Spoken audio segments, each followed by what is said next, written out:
आणि आज तरी 61व्या वर्षाचं पदार्पण खऱ्या अर्थाने श्रीमंत माणसाच्या हस्ते होताना आपण बघतो आहोत.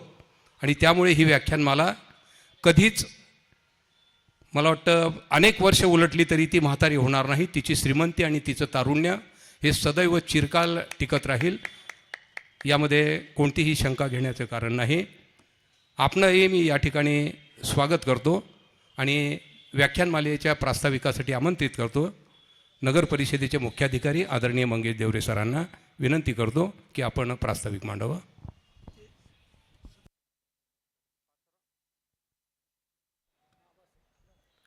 पाचोरा नगर परिषदेच्या महात्मा गांधी वाचनालयाद्वारे संचलित शारदीय व्याख्यानमाला जी 1962 पासून अविरत चालू आहे आणि आपल्या नगर परिषदेचा तसेच आपल्या शहराच्या अभिमानाची गोष्ट आहे की यामध्ये कुठलाही खंड पडला नाही, एकमेव कोरोना काळ सोडता. आपल्या व्याख्यानमालेने आत्तापर्यंत जे वक्ते असतील त्याच्यामध्ये पु ल देशपांडे, ना. दो. महानोर, त्यानंतर वपू काळे यासारखे दिग्गज लेखक असतील, कवी असतील, यांनी आपल्या पाचोऱ्यामध्ये येऊन आपलं मार्गदर्शन आपल्या जनतेला केलेलं आहे. तर अशी ही व्याख्यानमाला ज्याची दैदप्यमान परंपरा आहे, अशा व्याख्यानमालेचं हे 61वं वर्ष आहे. आणि यामध्ये आपण यावर्षी 5 दिवस ही व्याख्यानमाला घेणार आहोत. याच्यामध्ये 5ही दिवस हे वेगवेगळ्या विषयांचे असणार आहेत. नुकतेच आपण बघितलं की आता शिवजयंती साजरी झाली 19 तारखेला, तर त्याचं औचित्य साधून आपण पहिल्याच दिवशी छत्रपती शिवाजी महाराजांचे जागतिक वेगळेपण या विषयावर माननीय डॉक्टर श्रीमंत शिवाजी कोकाटे साहेब यांना आपण आमंत्रित केलेलं आहे. आजचं पहिलं पुष्प ते गुंफणार आहेत. त्याचप्रमाणे उद्या विकसित भारत व नागरिकांचे योगदान या विषयावर डॉक्टर उदय निरगुडकर जे प्रसिद्ध निवेदक आहेत, जे सर्वांना परिचित आहेत, ते उद्या मार्गदर्शन करतील. त्याचप्रमाणे 25 तारखेला धम्मसंगिनी रमा गोरख सोलापूर ज्या सोलापूरहून येतील, यांचा विषय असणारे भारतीय संविधानाची दिशा आणि वास्तव. त्याचप्रमाणे 26 तारखेला सय्यद रफिक पारनेरकर सर हे संतांचे सामाजिक योगदान या विषयावर आपल्याला मार्गदर्शन करतील. 27 तारखेला शेवटच्या दिवशी हलका फुलका कार्यक्रम हसण्यासाठी जगा आणि जगण्यासाठी हसा हा कार्यक्रम पुण्याहून मकरंद टिल्लू साहेब हे आपल्याला त्या दिवशी आपलं मनोरंजन करतील. अशा पद्धतीने आम्ही नगरपालिकेने प्रयत्न केला आहे की विविध विषयांवर आपल्या पाचोरा शहरातील नागरिकांना, जे काही रसिक नागरिक आहेत, त्यांना या व्याख्यानमालेचा लाभ मिळावा. काही कारणांमुळे नागरिकांचे येणे झाले नाही, तर आपण यूट्यूब लाईव्हच्या माध्यमातून देखील घरबसल्या हा कार्यक्रम बघू शकतात, हे व्याख्यानाचा आनंद घेऊ शकतात. आजच्या कार्यक्रमाला उपस्थित नगरपालिकेचे सन्माननीय उपनगराध्यक्ष असतील, त्याचप्रमाणे शिक्षण समिती सभापती असतील, ज्यांनी या कार्यक्रमासाठी विशेष मेहनत घेतली. त्याचप्रमाणे आपल्या तालुक्याचे तहसीलदार साहेब असतील, PI साहेब असतील, सर्व सन्माननीय नगरसेवक, समोर बसलेले ज्येष्ठ समाजसेवक खलीलदादा असतील, सर्व सन्माननीय आपले नागरिक यांना मी विनंती करतो. तसेच जे नागरिक आता यूट्यूब लाईव्हच्या माध्यमातून बघतायत, त्यांना विनंती करतो की त्यांनी प्रत्यक्ष येऊन इथे व्याख्यानाचा आनंद घ्यावा. कारण जे समोर बसून व्याख्यान ऐकण्याची जी मजा आहे ती आपल्याला मोबाईलच्या माध्यमातून मिळणार नाही. त्याच्यामुळे जास्तीत जास्त नागरिकांनी येथे येऊन त्याचा आनंद घ्यावा व जे उत्कृष्ट वक्ते आपण या ठिकाणी बोलवलेत आणि त्यांनी आपल्या विनंतीचा मान देऊन आपल्या शहरात ते आलेले आहेत, नक्कीच याचा मान आपण राखला पाहिजे. आणि ही जी आपली व्याख्यानमालेची परंपरा आहे ती देखील आपण यापुढे देखील अविरत चालू ठेवू, यासाठी आपला प्रतिसाद खूप गरजेचा आहे. त्यामुळे मी पुन्हा एकदा सर्व नागरिकांना विनंती करतो की या व्याख्यानमालेचा आपण आनंद घ्यावा. आणि जास्त वेळ न दवडता मी माननीय श्रीमंतजी कोकाटे साहेबांना विनंती करतो की त्यांनी आपलं व्याख्यान सुरू करावं. धन्यवाद सर.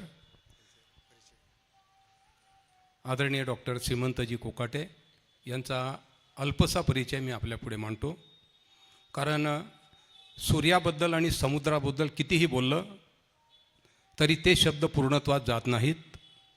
तसाच काहीसा परिचय डॉक्टर श्रीमंतजी कोकाटे यांचा आहे. असं म्हणतात, परक्यांनाही आपलंसं करतील असे गोड शब्द असतात, परक्यांनाही आपलंसं करतील असे गोड शब्द असतात, शब्दांनाही कोडं पडावं अशी गोड माणसं असतात.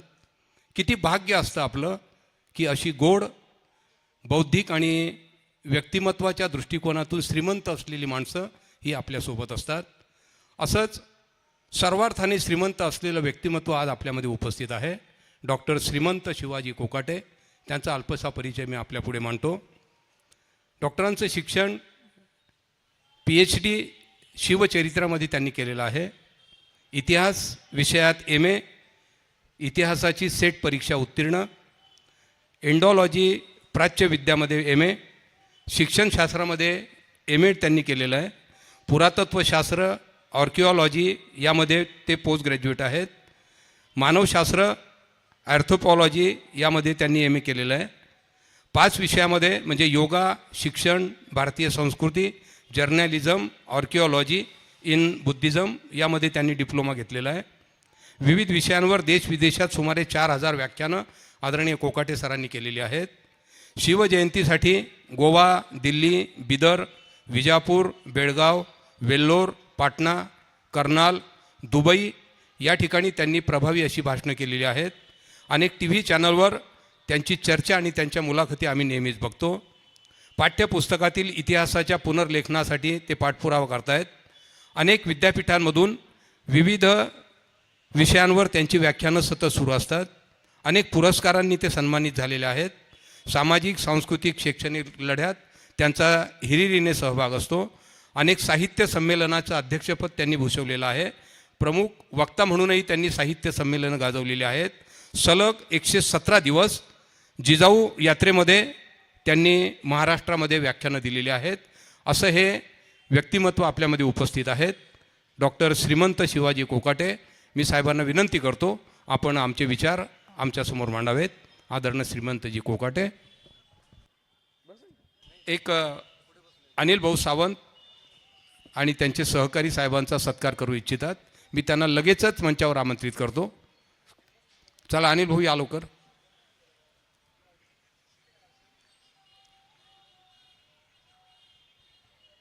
अनिल भाऊ सावंत आणि त्यांच्या सहकाऱ्यांच्या वतीने डॉक्टर श्रीमंतजी कोकाटे यांचा या ठिकाणी सत्कार.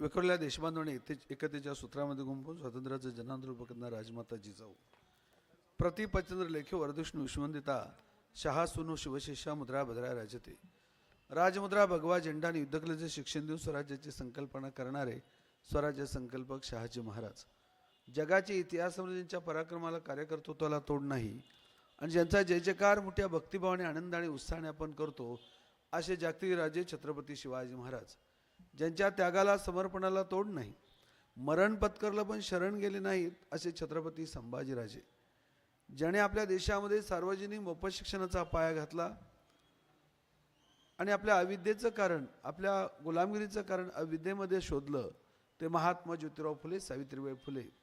स्त्री देखील हिंमतवान असते, कर्तृत्ववान असते, बुद्धिमान असते हे दाखवून देणाऱ्या महाराणी ताराराणी, राणी चन्नम्मा, राणी दुर्गावती, लोकमाता अहिल्यादेवी होळकर, ज्याने आपल्या देशामध्ये आरक्षणाचा पाया घातला, ते राजर्षी छत्रपती शाहू महाराज, ज्यांच्या संविधानामुळं आज आपल्याला बोलण्याचं, लिहिण्याचं, प्रबोधन करण्याचं, धर्मचिकित्सा करण्याचं, संघटित होण्याचं, मतदान करण्याचं, नेतृत्व करण्याचं स्वातंत्र्य मिळालं. ते घटनेचे निर्माते भारतरत्न डॉक्टर बाबासाहेब आंबेडकर.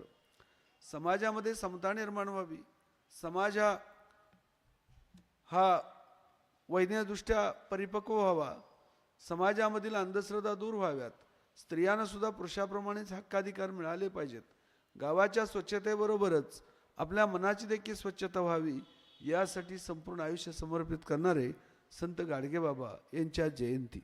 या सर्व महामानवांना प्रथमतः विनम्र अभिवादन.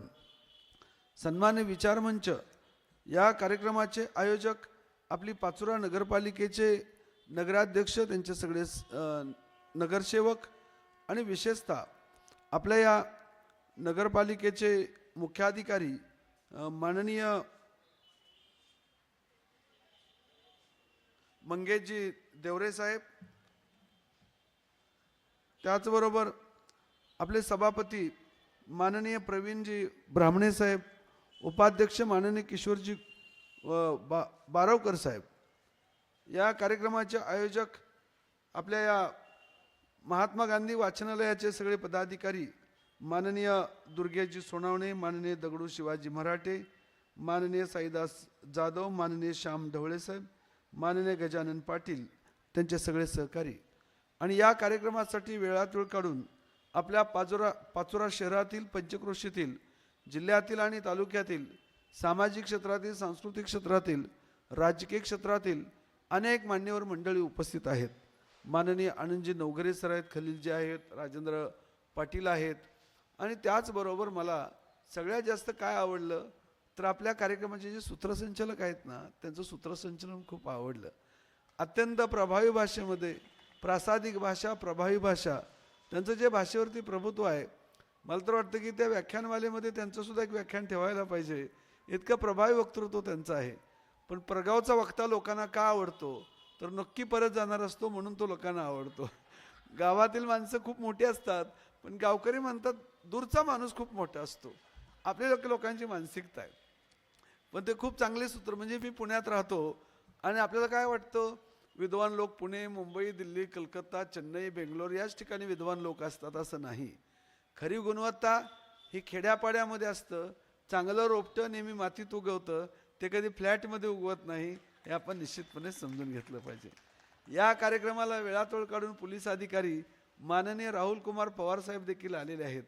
तर असे एक वेगळ्या बनसोड साहेब तहसीलदार आलेले आहेत. म्हणजे ज्यांच्या ताब्यामध्ये आपला तालुका असतो ते तहसीलदार साहेब आहेत, मुख्याधिकारी साहेब आहेत, PI साहेब आहेत. म्हणजे अशा राजकीय आणि सामाजिक क्षेत्राबरोबरच प्रशासकीय क्षेत्रातील अनेक मान्यवर मंडळी या कार्यक्रमासाठी आलेले आहेत. या व्याख्यानमालेचं आता सांगितलं 61 वर्ष आहे आणि अनेक दिग्गज वि. स. खांडेकर, पु. ल. देशपांडे, कुसुमाग्रज, सिंधुताई, शिवाजी सावंत असे साहित्य क्षेत्रातील आणि वक्तृत्वाच्या क्षेत्रातील महाराष्ट्रातील देशातील दिग्गज लोक या आपल्या पाचोरा नगरपालिकेमध्ये या वाचनालयाच्या व्याख्यानमालेमध्ये येऊन गेलेले आहेत. माझी मला वाटतं दुसरी वेळ आहे. आनंदराव नवगिरे ज्यावेळेस सभापती होते त्यावेळेस देखील मी या ठिकाणी आलेलो आहे. आणि अत्यंत सुंदर देखणा परिसर आहे, आल्हाददायक वातावरण आहे. ज्याने आपल्या देशाला स्वातंत्र्य मिळावं यासाठी मृत्यूला कवटाळलं, पण आपल्या देशावरची आणि स्वराज्यावरची निष्ठा बदलली नाही. अशा त्यागातून आणि समर्पणातून हे स्मारक तयार झालेलं आहे आणि त्या स्मारकाचं पावित्र्य देखील उत्तम प्रकारे या ठिकाणी ठेवण्यात आलेलं आहे. आज गाडगेबाबांची जयंती. बाबांचा जन्म विदर्भातील अमरावती जिल्ह्यामध्ये झाला. अत्यंत सामान्य गरीब शेतकरी कुटुंबामध्ये त्यांचा जन्म झाला. पण बालपणापासूनच ते अत्यंत बंडखोर होते, संवेदनशील मनाचे होते. की आपण स्वतःसाठी जीवन जगण्यापेक्षा, कुटुंबासाठी जीवन जगण्यापेक्षा आपण लोकांसाठी जीवन जगलं पाहिजे, ही वृत्ती याला संत म्हणतात. ही संतत्वाची वृत्ती आहे, ही साधुत्वाची वृत्ती आहे. जे स्वतःसाठी जगतात ते जिवंतपणीच मेलेले असतात आणि जे दुसऱ्यासाठी जगतात ते मृत्यूनंतर देखील जिवंत असतात.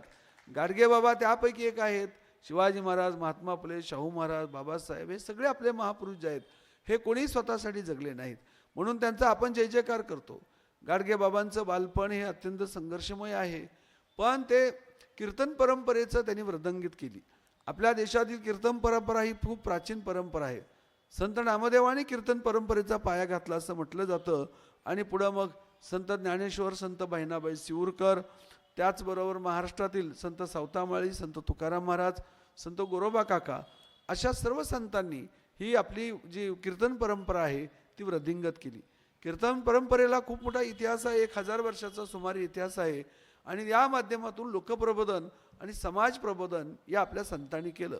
तीच परंपरा गाडगेबाबांनी पुढे चालवली.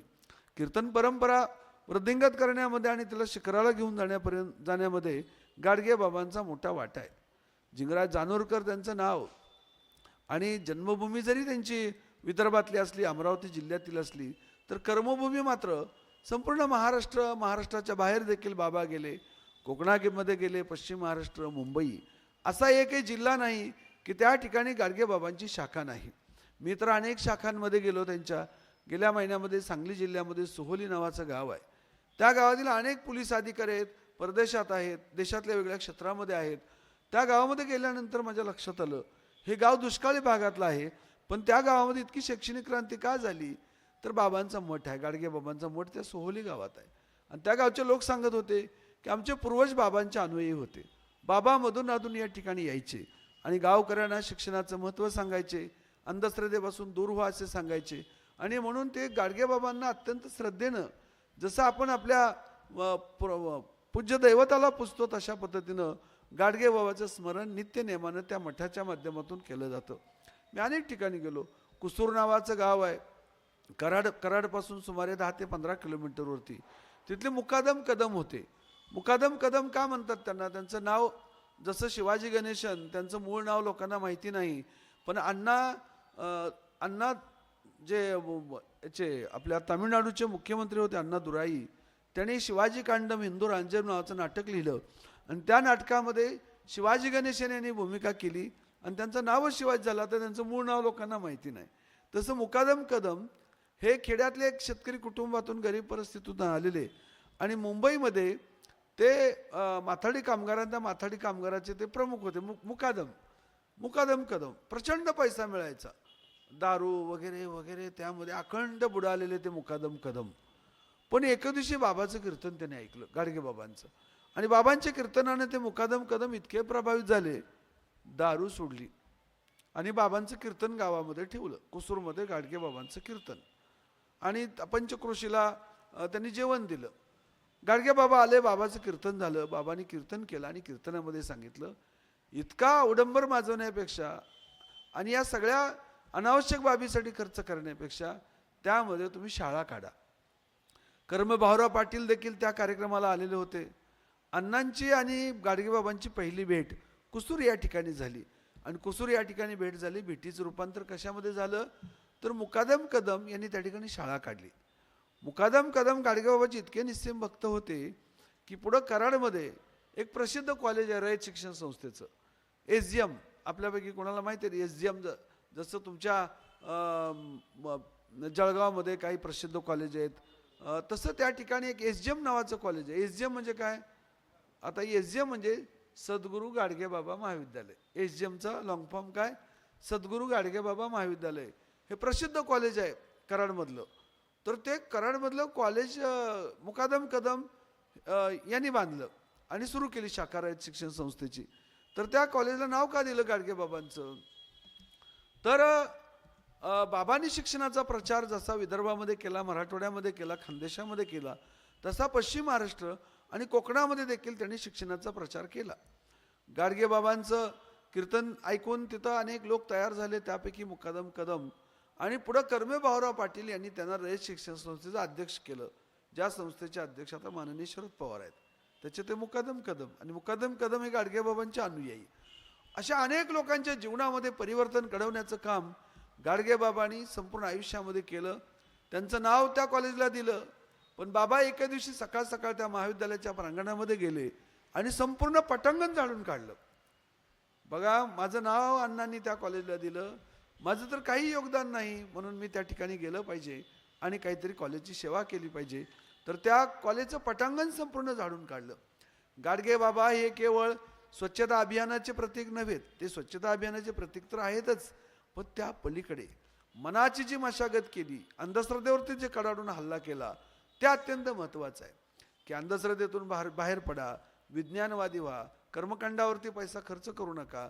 बुद्धिप्रामाण्यवादासाठी त्यांनी संपूर्ण आयुष्य समर्पित केलं. गाडगेबाबांचे अन्वयी सामान्य नव्हते. मोठे मोठे दिग्गजांनी त्यांचं कीर्तन पहिल्या रांगेमध्ये बसून ऐकलं. भाऊसाहेब डॉक्टर पंजाबराव देशमुख, भारतरत्न डॉक्टर बाबासाहेब आंबेडकर हे गाडगेबाबांचे खूप अत्यंत कट्टर समर्थक होते, अनुयायी होते. बाबासाहेब आंबेडकर जागतिकतेचे विद्वान, म्हणजे त्या काळामध्ये MA, PhD, DLED, बारेटले, SHD, LLD या पदव्या संपादन केल्या.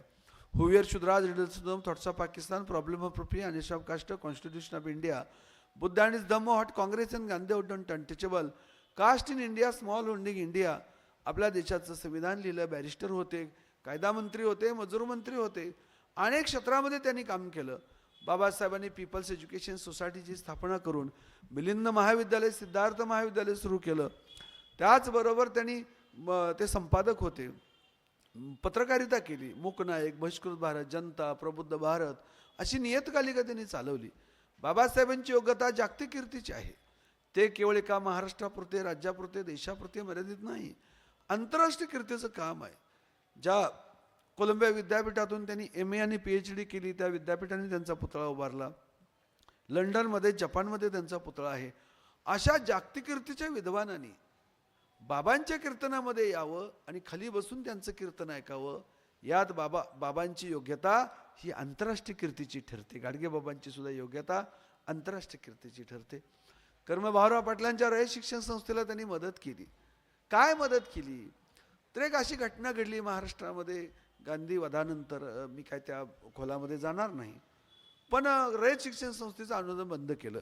बाळासाहेब खेर त्यावेळेस महाराष्ट्राचे मुख्यमंत्री होते आणि काही वाद झाला कर्मवीर अण्णांचा आणि बाळासाहेब खेरांचा, तात्विक वाद होता.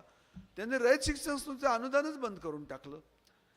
कर्मवीर भाऊराव पाटील देखील स्वाभिमानी होते. माझं अनुदान सुरू करावं म्हणून मी त्यांच्या दारात जाणार नाही असं अण्णा म्हणाले. गावागावात गेले, अन्नधान्य गोळा केलं, पैसा गोळा केला आणि रयत शिक्षण संस्था चालवली. बाबांना कळलं, गाडगे बाबांना, की रयत शिक्षण संस्थेचं अनुदान बंद केलंय. बाबाचा प्रभाव किती होता पहा. राजकीय नेतृत्वाचा प्रभाव तर असतोच, पण बाबांचा प्रभाव या महाराष्ट्राच्या राजकारणावरती, समाजकारणावरती इतका होता की बाबांना कळल्यावर बाबा मुंबईला गेले. कधी मंत्रालयाची पायरी चढले नव्हते बाबा. नाहीतर लोक स्वतःच्या कामासाठी पायरी चढतात, झिजवतात, पण बाबा मंत्रालयामध्ये येणार आहे ते कळल्याबरोबर मुख्यमंत्री बाळासाहेब खेर जे वरच्या मजल्यावर होते त्यांना समजलं बाबा आलेले आहेत. धावत पळत खाली आले मुख्यमंत्री. बाबांचं पाय धरला. हो बाबा, तुम्ही कशाला आलात? आम्हाला सांगायचं, निरोप पाठवायचं, तुमचं काय काम होतं मला सांगा. बाबा म्हणाले, अरे तू काय त्या पोरांचं शाळेचं अनुदान काय बंद केलंय वाटतं, असं नाही करायला पाहिजे. अरे गोरगरिबाची पोरं शिकतात असं. बाबा आतापासून, आजपासून अनुदान सुरू. बाबांच्या शब्दामध्ये किती सामर्थ्य होतं. आणि त्या पलीकडे, त्या पाठीमागं त्यांचं समर्पण होतं, त्याग होता, प्रामाणिकपणा होता, निस्वार्थीपणा होता, निष्कलंक व्यक्तिमत्व बाबा होते. आणि म्हणून बंद पडलेली रयत शिक्षण संस्थेचं अनुदान गाडगेबाबांनी सुरू केलं आणि आशिया खंडातील सगळ्यात मोठी शिक्षण संस्था म्हणून रयत शिक्षण संस्थेचा उल्लेख केला जातो. बाबांनी स्वतःच्या कुटुंबाकडे लक्ष दिलं नाही, स्वतःच्या मुलाकडे, पत्नीकडे लक्ष दिलं नाही, पण लक्ष दिलं महाराष्ट्राकडे. म्हणून महाराष्ट्राचा पालक म्हणजे गाडगे बाबा आहेत. त्यांनी गावागावामध्ये जो महात्मा फुलेंचा विचार होता, जो शाहू महाराजांचा विचार होता, जो आपल्या पूर्वजांचा विचार होता, काय विचार होता? Education is power. शिक्षण ही सगळ्यात मोठी संपत्ती आहे. महात्मा फुले म्हणाले, आपल्या अधोगतीचं कारण अविद्येमध्ये आहे. विद्येविना मती गेली, मतीविना नीती गेली, नीतीविना गती गेली, गतीविना वित्त गेले, वित्ताविना शूद्र खचले. इतके सारे अनर्थ एका अविद्येने केले. विद्यानं मती नाही, मती नाही, नीती नाही, नीतीनं गती नाही, गती नसल्यामुळे वित्त नाही, आणि वित्त नसल्यामुळे सगळे शूद्र म्हणजे कष्टकरी, कामकरी, शेतकरी, महिला खचलेले आहेत. तर त्यांना ऊर्जितावस्था येण्यासाठी शिक्षणाची महत्त्वाचं योगदान आहे. शिक्षणच क्रांती घडवेल असं फुल्यांनी सांगितलं. संत नामदेव, संत ज्ञानेश्वर देखील म्हणाले होते की अविवेकाची काजळी फेडून विवेक दीपोजळी, योग्या पाहे दिवाळी निरंतर. नाचू कीर्तनाचे रंगी, ज्ञान दीप लावू जगी, ज्ञानाचा दिवा लावा. संत तुकारामांनी सांगितलं, आमागरी धन शब्दांचे जरत नाही, शब्दशास्त्र यत्न करू, शब्दाचे आमच्या जीवाची जीवन, शब्दे वाटू धन जन लोका. बाबासाहेब म्हणाले, शिका, संघटित व्हा, संघर्ष करा, वाचाल तर वाचाल, शिकाल तर टिकाल. ही भूमिका बाबासाहेबांनी मांडली. हे तत्वज्ञान अनेक महामानवांनी मांडलं, पण तत्वज्ञान गावागावामध्ये पेरण्याचं महान कार्य कोणी केलं तर गाडगे बाबांनी केलं. केवळ रयत शिक्षण संस्थाच नव्हे तर मराठवाड्यातील पंजाबराव देशमुखांची संस्था असेल, विदर्भातली त्यांची संस्था असेल, अशा अनेक छोट्या मोठ्या संस्थांना त्यांनी मदत केली. गाडगे बाबा आश्रमाचं काम मुंबईमध्ये आहे, नाशिकमध्ये आहे. तुम्ही कोणत्याही शहरामध्ये जावा, गाडगे बाबांच्या आश्रमाचं मोठं काम बाबांनी उभं केलेलं आहे. जातीपातीच्या पलीकडे जाऊन त्यांनी काम केलं. बाबांची ओळख ते एका विशिष्ट समाजाचे आहेत, विशिष्ट घटकाचे आहेत, ही बाबांची जितकी छोटी ओळख नाही. बाबा हे सगळ्यांचे आहेत. महाराष्ट्राचे पालक आहेत ते. महाराष्ट्राला दिशा देण्याचं खूप मोठं काम बाबांनी केलेलं आहे. भेदभाव नष्ट करा. अरे आपण सगळीजण माणसं आहोत. मग तो जैन असेल, बौद्ध असेल, शीख असेल, मुस्लिम असेल, ख्रिश्चन असेल, मराठा, माळी, धनगर, सुतार, लोहार, कुंभार, आपण सर्वजण माणसं आहोत. माणसामध्ये भेदभाव नसावा. संत तुकारामाने देखील सांगितलं होतं, या रे या रे लहान तुरी अति भलती नारी नर भेदा भेद भ्रम अमंगळ मुंग्या आणि रावा मग सरकाचं जीव सोन्या आणि मात्या मग समाने चित्ती सर्वांची एकची विन तेथे कैसे भिन्ना भिन्न. भेदभाव बाळगणं चुकीचं आहे. सर्व माणसं समान आहेत. 2 हात, 2 पाय, 2 डोळे, 2 कान, सगळ्यांचं रक्त लाल आहे. कोणाचे पिवळं, निळं, हिरवं, भगवं, पांढरं असं नाही. माणसं सगळी समान आहेत. बाबांनी महाराष्ट्रभर समानतेचा प्रचार केला. बाबांनी बुद्धिप्रामाण्यवादाचा प्रचार केला. मुलींना सुद्धा शिक्षण दिलं पाहिजे, हे बाबांची भूमिका होती. ब्रह्मपुरी नावाचं गाव आहे रहमतपूर जवळ. रहमतपूर म्हणजे सातारा जिल्ह्यामध्ये. साताऱ्यावरून तुम्ही औंधला जाताना तिथं रहमतपूर नावाचं गाव लागतं आणि तिथं ब्रह्मपुरी नावाचं गाव आहे. कृष्णा नदीच्या काठावरती अत्यंत निसर्गरम्य गाव आहे. बाबा आवर्जून त्या ठिकाणी राहायचे. तिथं शाळा आहे, खूप सुंदर शाळा, दर्जेदार शाळा त्या ठिकाणी उभारलेली आहे. मी त्या शाळेमध्ये जाऊन आलो. म्हणजे बाबांचं गाव कुठं, प्रवास किती बाबांनी केला. ज्या गावात जातील ते गाव. लोकांना काय असतं, आपलं गाव प्रिय, आपलं घर प्रिय, आपलं कुटुंब प्रिय. ठीक आहे, ही झाली आपली अल्पसंतुष्ट वृत्ती. पण बाबांचं गाव कोणतं? महाराष्ट्रातलं प्रत्येक गाव हे बाबांचं गाव होतं. बाबांचा परिवार कोणता? महाराष्ट्रातली सगळी माणसं हा त्यांचा परिवार होता. आणि म्हणून संपूर्ण आयुष्य त्यांनी लोककल्याणासाठी दिलं. म्हणून बाबा हे महाराष्ट्राचं चालतं बोलतं विद्यापीठ होतं. ज्या गावात जायचे, गाव स्वच्छ करायचं, संध्याकाळी कीर्तन करायचं आणि कीर्तनामधून सांगायचे, अरे अंधश्रद्धा सोडा, कर्मठपणा सोडा, तुम्ही शिक्षण घ्या, मुलामुलींना शिक्षण द्या. म्हणजे साधी लग्न करा, कमीत कमी खर्चामध्ये लग्न करा, पण मुलाबाळांना शिक्षण द्या. म्हणजे सोन्या चांदीचे दागिने घेण्यापेक्षा मुलामुलींना पुस्तकं द्या, ह्याचा आग्रह बाबाने. बाबा काय PhD नव्हते, MA नव्हते, सेट नव्हते, पेट नव्हते, काही नव्हते, पण लोकांना शिक्षण देण्याचं महान कार्य, प्रबोधनाचं महान कार्य बाबांनी केलं. गाडगे बाबा म्हणाले, तुम्ही निराश्रितांना आश्रय दिला पाहिजे, भुकेलेला अन्न दिलं पाहिजे आणि ज्याचं लग्न जमत नाही त्याला त्याचं लग्न लावून दिलं पाहिजे. मुला मुलींची वेळेवरती नाहीत लग्न लावली तर फ्रस्ट्रेशन येतं, नैराश्य येतं, गुन्हेगारी क्राईम का वाढतो? मुला मुलीचं लग्न लावून दिलं, लग्न झालं की मुलं मुली संसाराला लागतात ना, आणि क्राईम रेट कमी होतो. आणि जर का लग्न नसेल तर फ्रस्ट्रेशन, मग क्राईम रेट वाढतो. बाबा म्हणाले, मुला मुलींचं लग्न लावून द्या, वेळेवरती लग्न लावा, त्यांना शिक्षण द्या, भुकेलेलं अन्न द्या, तहानलेला पाणी द्या. हा मानवतावादी विचार बाबांनी मांडला. बाबा कोकणामध्ये एका कीर्तनामध्ये होते. त्यांना निरोप आला की तुमच्या मुलाचं देहावसन झालं. बाबाच्या मुलाचा मृत्यू झाला. तार आली, बाबांचं कीर्तन चालू होतं. कीर्तनामध्ये कोणीतरी हळूच सांगितलं, बाबा तुमच्या चिरंजीवाचा मृत्यू झाला. बाबा म्हणाले, रोज मरती कोट्यानी कोटी, मग मी का रडू एकट्यासाठी? रोज कोट्यावधी लोक मरतात ना भूतलावरती.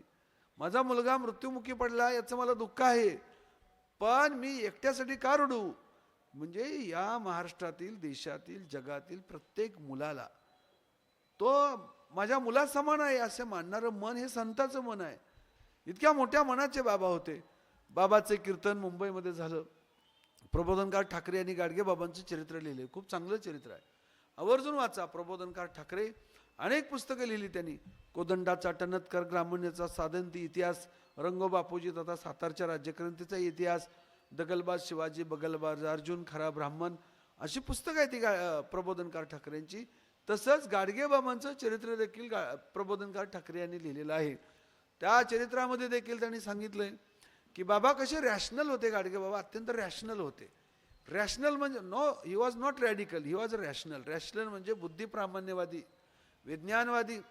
सत्यनारायणाबद्दल बाबा म्हणाले त्या मुंबईच्या कीर्तनामध्ये, सत्यनारायणाची पोथी वाचून जर का तुमची गरिबी दूर होत असेल तर ज्यांनी सत्यनारायणाची पोथी छापली तो तर अब्जाधीशच व्हायला पाहिजे होता ना.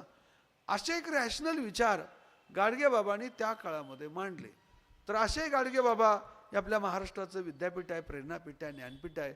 त्यांचं देखील स्मरण आपण सर्वांनी केलं पाहिजे. गाडगे बाबांच्या नावाने विद्यापीठ निर्माण झालं, ही खूप आनंदाची गोष्ट आहे. गाडगेबाबा ग्राम स्वच्छता अभियान महाराष्ट्र सरकारने सुरू केलं, ही देखील अत्यंत चांगली आणि अभिमानाची बाब आहे. बाबांच्या चरणी पुन्हा एकदा विनम्र अभिवादन करतो. ही खूप चांगली व्याख्यानमाला, मोठे दिग्गज वक्ते या ठिकाणी आलेले आहेत, येणार आहेत. आज जो संयोजकांनी मला दिलेला विषय आहे, छत्रपती शिवाजी महाराजांचे जागतिक वेगळेपण. शिवाजी महाराजांचा इतिहास हा केवळ एका जातीपुरता, घराण्यापुरता, राज्यापुरता, देशापुरता मर्यादित नाही, तर शिवाजीराजांचे वेगळेपण हे जागतिक स्तरावरती आहे. शिवाजीराजांचा इतिहास म्हटलं की आपल्या डोळ्यापुढे काही प्रसंग उभे राहतात. अफजल खानाचा वध, शाहिस्तेखानावरती हल्ला, ग्रहण पळाले, पन्हाळ्यावर निसटले, हा त्यांचा इतिहास आहेच. संघर्षमय इतिहास आहे, ढाल तलवारचा इतिहास आहे. पण त्या पलीकडे जाऊन शिवाजीराजांचा इतिहास जसा ढाल तलवारीचा इतिहास आहे, तसाच त्यांचा इतिहास परिवर्तनाचा, बदलाचा, मानवमुक्तीचा, स्त्री स्वातंत्र्याचा देखील इतिहास आहे. अशक्य कार्य छत्रपती शिवाजीराजांनी शक्य करून दाखवलं. चोहोबाजूनी आदिलशाही, निजामशाही, मोगलशाही, सिद्धी, पोर्तुगीज यांनी आपल्या देशाला घेरलेलं होतं. अमानुषपणे इथल्या प्रजेचा छळ चालू होता. अमानुषपणे आणि अनाधिकृतपणे सारा वसुली केली जात होती. स्त्रियांचं जीवन अत्यंत असुरक्षित झालेलं होतं. कष्टकरी श्रमकऱ्यांचं जीवन असहाय्य झालेलं होतं. आणि शेतकऱ्यांच्या मालाला दाम नव्हता, त्यांच्या घामाला दाम नव्हता, श्रमाला मोल नव्हतं. अशा पार्श्वभूमीवरती छत्रपती शिवाजीराजांनी रयतेचं स्वराज्य निर्माण केलं. शिवरायांनी नेमकं काय केलं याबद्दल एक इतिहासकार म्हणतो की जे झोपले होते त्यांना जागं केलं, जे मुळात जागे होते त्यांना उभं केलं, जे उभे होते त्यांना चालतं केलं आणि चालणाऱ्याच्या खांद्यावरती स्वातंत्र्याचं निशाण दिलं. आपल्याला आपलं राज्य नाही, कोणी मोगलांचा गुलाम, कोणी आदिलशाचा गुलाम, कोणी निजामाचा गुलाम. आपण आपलं राज्य निर्माण करूया, इथल्या यतोदिशांचं राज्य निर्माण करूया, ही प्रेरणा हतबल झालेल्या, निराश झालेल्या भारतीयांच्या मनामध्ये निर्माण केली शिवरायाने. शिवाजीराजांनी आपण लढू शकतो. सर्वात महत्त्वाचं योगदान काय, तर आपण अन्यायाविरुद्ध लढू शकतो, आपण जिंकू शकतो आणि आपण उत्तम प्रकारे राज्यकारभार करू शकतो. ही प्रेरणा भारतीयांच्या मनामध्ये कायमची निर्माण केली ती छत्रपती शिवाजीराजांनी. म्हणून 350 वर्षानंतर आज देखील आपण जय भवानी, जय शिवाजी, जय जिजाऊ, जय शिवाजी म्हणतो. त्यांचं नाव घेतलं की आबालवृद्धांनास प्रेरणा येते, चैतन्य निर्माण होतं आपल्या मनामध्ये. त्याचं कारण छत्रपती शिवाजीराजांनी अशक्य कार्य शक्य केलं. आपल्या देशातील सामाजिक, सांस्कृतिक, शैक्षणिक, राजकीय क्रांतीचं प्रेरणास्थान आधुनिक काळातले शिवाजी महाराज आहेत. ज्या महात्मा ज्योतिराव फुलेंनी शाळा सुरू केल्या आणि सामाजिक प्रबोधनाला सुरुवात केली, त्यांचं दैवत शिवाजी महाराज. 1869 साली महात्मा फुले रायगडावरती गेले, समाधीचा शोध लावला, पुण्यामध्ये आले आणि 1869ला शिवजन्मोत्सवाला सुरुवात केली. 908 ओळीचा पोवाडा लिहिला महात्मा फुलेंनी. कुळवाडी भूषण पोवाडा गातो भोसल्यांचा आणि छत्रपती शिवाजीराजांचा, असा प्रदीर्घ पोवाडा महात्मा फुलेंनी लिहिला. प्रबोधनकार ठाकरेदर म्हणतात, शिवाजी या नावामध्ये इतकी ताकद आहे की जय शिवराय म्हटलं तर त्यांच्या नावापुढे 33 कोटी देवांची फलटण बाद होते. कर्मे भाऊराव पाटील ज्यांनी रयत शिक्षण संस्थेची स्थापना केली, साताऱ्यामध्ये कॉलेज सुरू केलं, त्या कॉलेजला नाव दिले श्री शिवाजी महाविद्यालय सातारा. एक व्यापारी आला आणि कर्मे भाऊराव पाटलांना म्हणाला, अण्णा मी तुम्हाला 2 लाख रुपये देतो, तुम्ही जे कॉलेजला शिवाजीराजांचं नाव दिलेलं ते नाव पुसा आणि माझं नाव कॉलेजला द्या. त्याच कर्मे भाऊराव पाटील त्या व्यापाऱ्याला म्हणाले, अरे वेड्या, प्रसंग पडला तर जन्म देणाऱ्या बापाचं नाव बदलेन, पण एक वेळ दिलेलं शिवाजीराजांचं नाव मी कधी बदलणार नाही. असे म्हणणारे कर्मे भाऊराव पाटील हे जैन होते. भगतसिंग, नेताजी सुभाषचंद्र बोस, क्रांतिसिंह नाना पाटील अशा अनेक महापुरुषांनी आपल्या कामाची सुरुवात शिवाजीराजांना वंदन करून केली. ज्या नेताजी सुभाषचंद्र बोस त्या काळामध्ये ICSची परीक्षा उत्तीर्ण, कलकत्ता महापालिकेचे आयुक्त, 2 वेळा राष्ट्रीय काँग्रेसचे अध्यक्ष, फॉरवर्ड ब्लॉक, आझाद हिंद फौजेचे प्रमुख, इंग्रजांनी त्यांना 11 वेळा तुरुंगात ठेवलं, शेवटी राहत्या घराचा तुरुंग केला. ते सुभाषबाबू देशांतर करून जर्मनीला गेले. तिथे गेल्यानंतर आपल्या मित्रांना सांगितलं, इंग्रजांच्या कैदेमध्ये असताना माझी सुटण्याची अजिबात सुतराम शक्यता नव्हती, मग मी बाहेर पडण्याचा निर्णय का घेतला, तर तुरुंगामध्ये असताना मी शिवचरित्र वाचलं. आग्र्याच्या किल्ल्यातून शिवाजीराजांनी स्वतःची करवून घेतलेली सुटका, या प्रकरणातून मला प्रेरणा मिळाली आणि म्हणून मी इंग्रजांच्या वेढ्यातून बाहेर पडण्याचं धाडस केलं. आझाद हिंद फौजेपुढे भाषण करताना सुभाषबाबू म्हणाले, चला दिल्ली जिंकू, ब्रिटिश जाती स्वातंत्र्य मिळेल, पण आज मी तुम्हाला काही देऊ शकत नाही. आज एवढं देऊ शकतो की प्रतिकूल परिस्थितीवरती मात करून रयतेचं राज्य निर्माण करणारे एक राजा आपल्या देशामध्ये निर्माण झाला, त्या राजाचं आपण स्मरण करू. शिवाजी, शिवाजी आणि केवळ शिवाजी. भगतसिंग, लाला लजपतराय, सावरकर ह्या सगळ्यांनी छत्रपती शिवाजीराजेंची प्रेरणा घेऊन आपापल्या क्षेत्रामध्ये त्यांनी काम केलेलं होतं. म्हणजे हे अनेक क्रांतीचं प्रेरणास्थान म्हणजे छत्रपती शिवाजी महाराज आहेत. म्हणजे छत्रपती शिवाजीराजांची प्रेरणा हे जशी भारतीयांच्या मध्ये आहे तशी ती जागतिक स्तरावरती देखील आहे. डेल्लांच्या नावाचा एक पोर्तुगीज प्रतिनिधी म्हणतो की पूर्वेकडच्या जगामध्ये शिवाजी नावाचा राजा आहे. समकालीन तो त्याच्या देशाला कळवतो, पोर्तुगीज देशाला, पूर्वेकडच्या जगामध्ये शिवाजी नावाचा राजा आहे. तो अत्यंत शूर आहे, पराक्रमी आहे, बुद्धिमान आहे. युद्ध कधी सुरू करायचं आणि कुठं थांबवायचं यामध्ये तो अत्यंत निष्णांत आहे, सीझर प्रमाणेच, असं डेल्लनच्या लिहितो. ॲबेकरे फ्रेंच पर्यटक भारतामध्ये शिवकाळामध्ये आलेला होता. त्याने 30-40 पानाचं फ्रेंच भाषेमध्ये शिवचरित्र लिहिले. त्यामध्ये तो म्हणतो की जसा सीझर स्पेनपर्यंत चालून गेला, त्यानं पाहिलं, त्याने जिंकलं, तो आला, तसं शिवाजीराजे दक्षिण भारत जिंकून नुकतेच त्यांच्या राजधानीच्या ठिकाणी आलेले आहेत. शिवाजी महाराजांचं वर्णन करताना ॲबेकरे म्हणतो की त्यांचा भूगोल पक्का आहे. डोंगर, दऱ्या, झाडं, वाटा यामध्ये ते अत्यंत निष्णांत आहेत. शौर्य त्यांच्याकडे प्रचंड आहे, धैर्य त्यांच्याकडे प्रचंड आहे. विलासी जीवनापासून ते अत्यंत परावृत्त झालेले आहेत. जॉन थेलेनो नावाचा असाच एक प्रवासी आलेला होता, त्यांनी छोटे शिवचरित्र लिहिले. तो म्हणतो की शिवाजी महाराजांच्या चेहऱ्यावरती तेज तळपत आहे. प्रथम दर्शनी त्यांच्या प्रेमात पडावं असं इतकं सकारात्मक व्यक्तिमत्व आहे.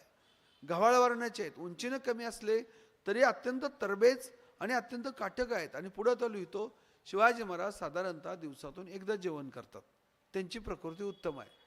असं वर्णन समकालीन असणारा तो जॉन थेवेनो, जो फ्रेंच प्रवासी भारतात आलेला होता, त्याने लिहून ठेवले. मार्शल बुल्गानिन रशियाचे पंतप्रधान होते, ते म्हणतात की शिवाजीराजांनी या भारतात काय केलं तर साम्राज्यशाही, तत्कालीन वतनदारी, सामंतशाही नष्ट करून सर्वसामान्य रयतेच्या हातामध्ये इथली राजसत्ता दिली. सामान्य कुटुंबातले प्रतिनिधी राजसत्तेत घेतले, साम्राज्यशाही उद्ध्वस्त करून रयतेचं राज्य निर्माण राजा म्हणजे छत्रपती शिवाजी महाराज. बॅरन कादा नावाचे जपानचे पंतप्रधान म्हणतात की शिवाजी महाराज सत्पुरुष होते, ते राजकारणी होते, पण त्यापेक्षा ते सत्पुरुष होते. म्हणजे राजकारणी लोक सत्पुरुष असतील असं नव्हे, असं त्याला म्हणायचं त्या बॅरन कादाला, मी नाही म्हणत. तर ते जसे राजकारणी होते तसे ते सत्पुरुष देखील होते. आणि हे खूप दुर्मिळ योगायोग आहे. प्लेटो नावाचा खूप मोठा तत्ववेत्ता होऊन गेला ग्रीकमध्ये.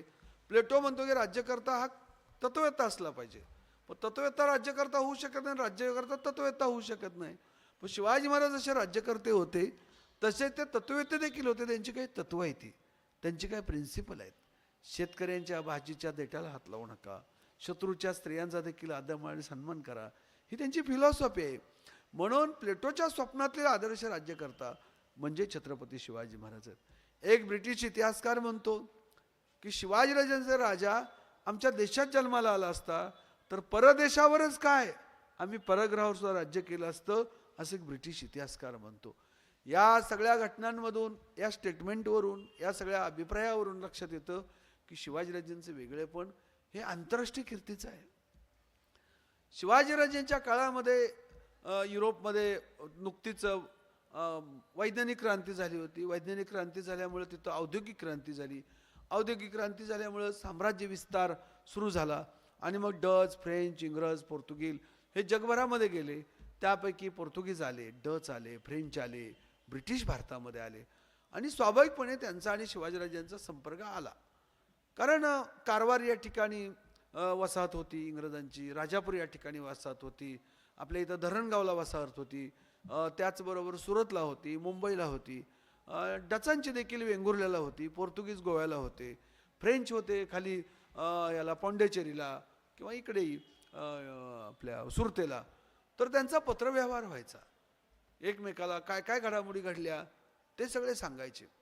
शाहिस्तेखानाला धडा शिकवल्यानंतर इंग्रजांनी त्यांच्या वरिष्ठांना कळवलंय की शिवाजी महाराज म्हणजे हॅनिबॉल आहेत, म्हणजे अचानक उगम पावतात, अचानक अंतर्धान पावतात, 10-12 हाताची उडी मारतात. आणि मग या अशा दंतकथा आणि सुरस कथा देखील शिवाजीराजांच्या काळामध्ये निर्माण झाल्या होत्या. आता पहा, आपल्याला वर्तमानपत्रामध्ये बातमी आली की कौतुक वाटतं प्रत्येकाला, कारण व्यक्ती हा प्रत्येक माणूस हा स्तुतिप्रिय असतोच. प्रत्येकाला कौतुक असं वाटतं. आपली जर का एखाद्या वर्तमानपत्रामध्ये बातमी आली तर आज देखील आपल्याला किती कौतुक वाटतं. त्या काळामध्ये, शिवकाळामध्ये काय भारतात नियतकालिक ज्याला म्हणतो, दैनिक, साप्ताहिक, पाक्षिक, त्रैमासिक असा प्रकार नव्हता. पण लंडनमध्ये मात्र लंडन गॅजेट नावाचा पेपर आलेला होता शिवकाळामध्ये. तर शिवाजी महाराजांची मोठी बातमी पहिल्या पानावरती लंडन गॅजेटमध्ये आलेली आहे की शिवाजीराजेंच्या शौर्याची, पराक्रमाची. म्हणजे ब्रिटिशांना सुद्धा त्यांचं प्रचंड कुतूहल होतं. आणि शिवाजी महाराजांनी ज्यावेळेस माहुलीचा किल्ला जिंकला, म्हणजे सुरतेपासून जवळ नाशिक, सुरत, कल्याण, ठाणे जिल्ह्यात तो आसनगाव जवळ तो माहुलीचा किल्ला आहे. तर इंग्रज घाबरले की आता प्रचंड आमच्या मनामध्ये भीती निर्माण झालेली आहे, कुठल्याही क्षणी शिवाजी महाराज पुन्हा, कारण एकदा 63ला, 64ला आणि 1670ला 2 वेळा सुरतेवरती आक्रमण केलेलं होतं महाराजांनी. त्यामुळे पुन्हा 73ला किल्ला जिंकल्यानंतर महाराज आणखीन येतात की काय अशी भीती त्यांना वाटायला लागली. इंग्रजांच्या मनामध्ये सुद्धा भीती निर्माण व्हावी अशा पद्धतीचं त्यांचं शौर्य आणि धैर्य होतं. तर ते कळवतात एकमेकाला की जसा सीझर जसा युरोपमधला मोठा सम्राट होऊन गेला, त्यानं ज्या पद्धतीने स्पेनपर्यंत जिंकलं तसं ते सीझर म्हणतात शिवाजीराजांना. त्याचबरोबर छत्रपती शिवाजीराजांचा उल्लेख हरक्युलस असाही केला. हरक्युलस म्हणजे काय तर ग्रीक मायथॉलॉजी, ग्रीक पुराणकथेमध्ये हरक्युलस नावाचं पात्र आहे. ते व्यक्ती होता का नव्हता त्याबद्दल काही वस्तुनिष्ठ माहिती नाही, पण ते पुराणकथेमध्ये काय असे काल्पनिक पात्र असतात. तर तो ग्रीक पुराणकथेमध्ये जो हरक्युलस आहे तो काय करतो तर गरिबांना मदत करतो, संकटग्रस्तांच्या संकटामध्ये धावून जातो. अशी एक मायथॉलॉजी आहे की हरक्युलस आला, त्यानं बुडणाऱ्या व्यक्तीला वाचवलं, हरक्युलस आला जळणाऱ्या व्यक्तीला वाचवलं, हरक्युलस आला आणि त्यांना महापुरातून बाहेर काढलं. असे हरक्युलस एक पवित्र देवता ग्रीक पुराणामध्ये आहे. तसं शिवाजीराजांच्या संदर्भानं शिवाजीराजांना हरक्युलसला म्हटलं, हरक्युलस असे उल्लेख त्यांच्या ब्रिटिशांच्या, फ्रेंचांच्या, त्याचबरोबर डचांच्या, पोर्तुगीजांच्या. कॉस्मे दी गार्डा हा भारतामध्ये आलेला होता आणि त्यानं एक प्रदीर्घ मोठं 70-80 पानाचं शिवचरित्र लिहिलं आहे पोर्तुगीज भाषेत. त्याचा मराठी अनुवाद आपल्याकडे आलेला आहे. तर तोही म्हणतो की शिवाजीराजे किती नीतिमान आहेत, चारित्र्य संपन्न आहेत, शौर्यशाली आहेत असं वर्णन त्यांनी केलेलं आहे.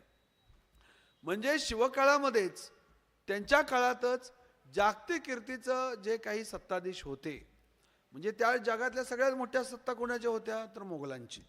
मोगलांचं राज्य केवढं होतं तर आताचा जो इराण आहे, आताच्या इराणपासून ते म्यानमारपर्यंत आणि नेपाळपासून तामिळनाडूपर्यंत इतक्या राज्याचा बादशाह म्हणजे औरंगजेब होता.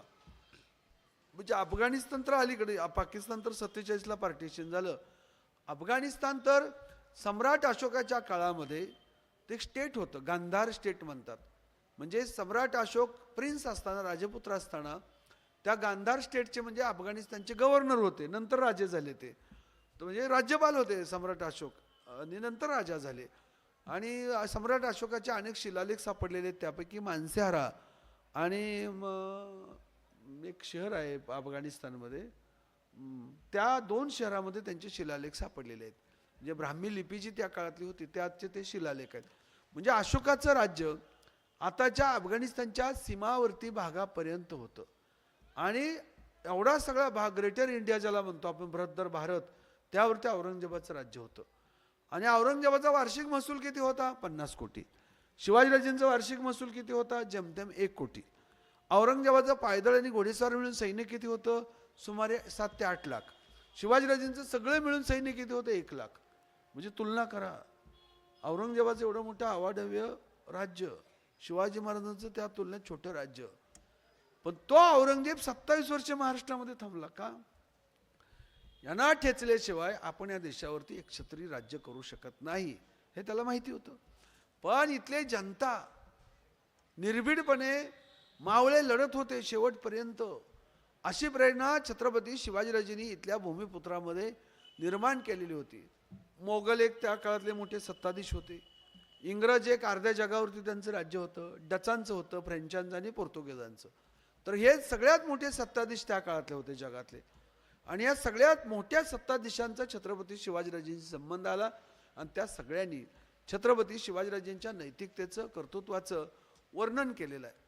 हा खापिकान मोगलांचा इतिहासकार होता, दरबारी इतिहासकार, तो पक्षपाती इतिहासकार होता.